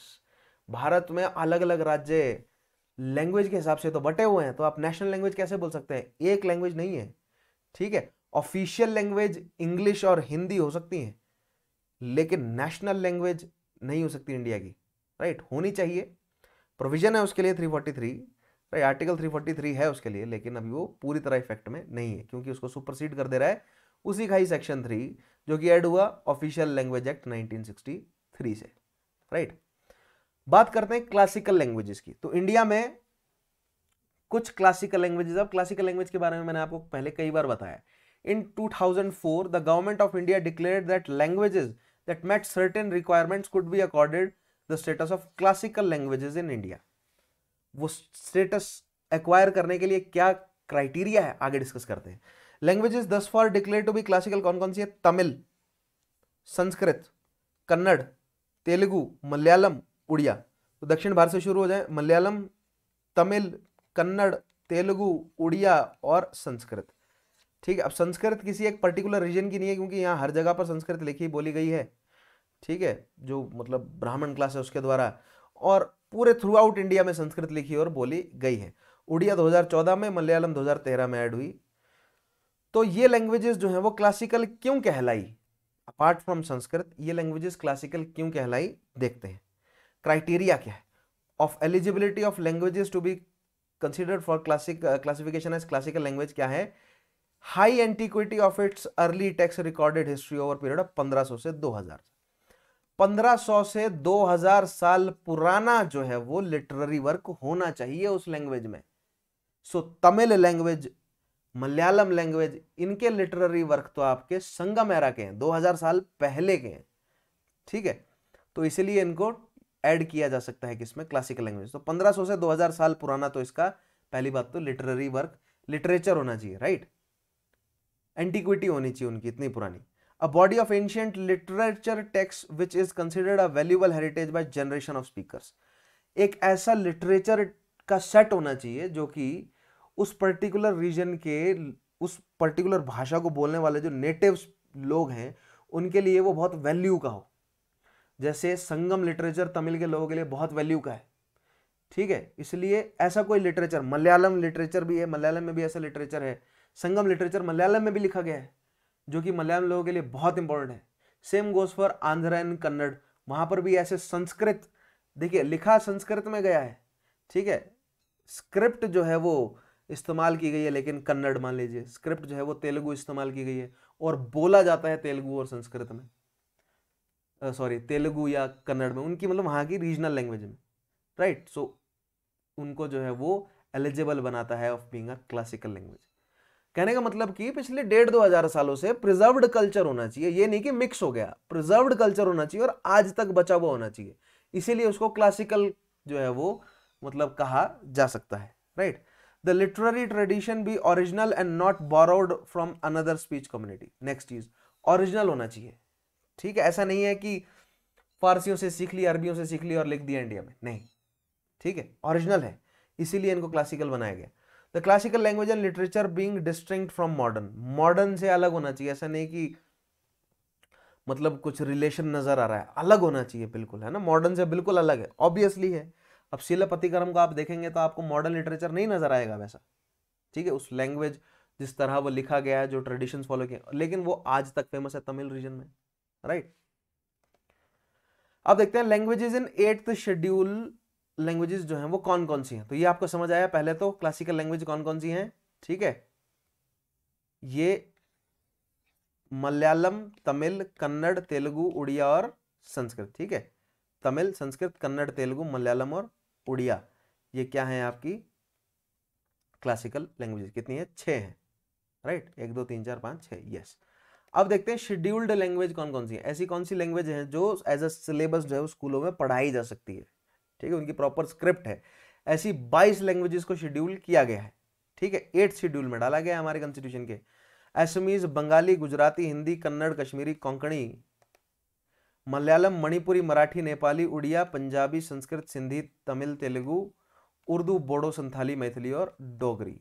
ठीक है, of these 14 were initially included in constitution. पहली 14 जो है वो कॉन्स्टिट्यूशन में इनिशियली इंक्लूड की गई थी। फिर उसके बाद सिंधी 1967, सो यानी कि 1950 में जब कॉन्स्टिट्यूशन लागू हुआ तो ये पहली 14 लैंग्वेजेस तो उस कॉन्स्टिट्यूशन में ऑलरेडी मौजूद थी कि इनको हम पढ़ाएंगे, सिलेबस की तरह पढ़ाया जा सकता है इनको, राइट। इन भाषाओं में जो है वो आप प्रैक्टिस कर सकते हैं, लिख सकते हैं इनको, मतलब समझ रहे हैं, लिटरेचर इसमें लिखा जाता है, पढ़ा जाता है, सिलेबस का हिस्सा होंगी। सिंधी जो है वो 1967 में जुड़ी, राइट। पोस्ट इंडिपेंडेंस कराऊंगा तो एक एक करके बताऊंगा क्यों लैंग्वेज कौन सी कब जुड़ी, क्या पॉलिटिक्स जुड़ी उसके पीछे। Thereafter 3 more languages, Konkani, Manipuri, Nepali 1992 में। ठीक है, कहाँ गई कोंकणी, एक सेकेंड, अच्छा ये सीक्वेंस में नहीं है, ओह मैंने मिस कर दिया। ठीक है, 14 लैंग्वेजेस ये सीक्वेंस में नहीं है। नेपाली, मणिपुरी और इससे पहले यहाँ पर कहीं है कोंकणी, ये 1992 में ऐड हुई। ठीक है, 1992 और 1992 लिख देता है इसके आगे, राइट। उसके बाद बोडो डोगरी मैथिली जो है वो 2004 में ऐड हुई। कौन कौन सी? बोडो, डोगरी और मैथिली 2004 में ऐड हुई। इसके अलावा जो बाकी 14 लैंग्वेजेस हैं, यानी कि कौन कौन सी? Santhali, okay yes, also Santhali 2004 में ऐड हुई। ये लैंग्वेज 2004 में। उसके अलावा उर्दू और तेलुगु, तमिल, संस्कृत, पंजाबी, उड़िया, मराठी, मलयालम, कश्मीरी, कन्नड़, हिंदी, गुजराती, असमी और बंगाली, ये सब जो हैं वो 1950 में कॉन्स्टिट्यूशन में जुड़ी हुई थी। ये 14 लैंग्वेजेस हैं, ठीक है, प्लस बाकी की ये लैंग्वेजेस जो हैं वो बाद में ऐड हुई हैं। टोटल 22 लैंग्वेजेस हैं, ध्यान रखना है आपको, बहुत इंपॉर्टेंट पॉइंट है, राइट।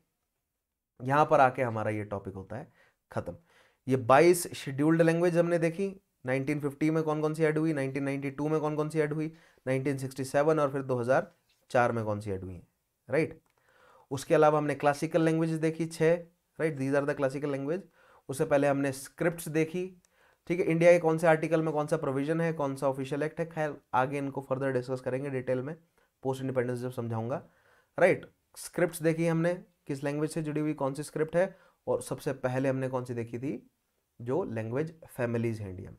सो आई होप ये टॉपिक आपको समझ आया होगा। बहुत सारे फैक्ट्स, बहुत सारे कॉन्सेप्ट इस टॉपिक से निकल कर आते हैं, राइट।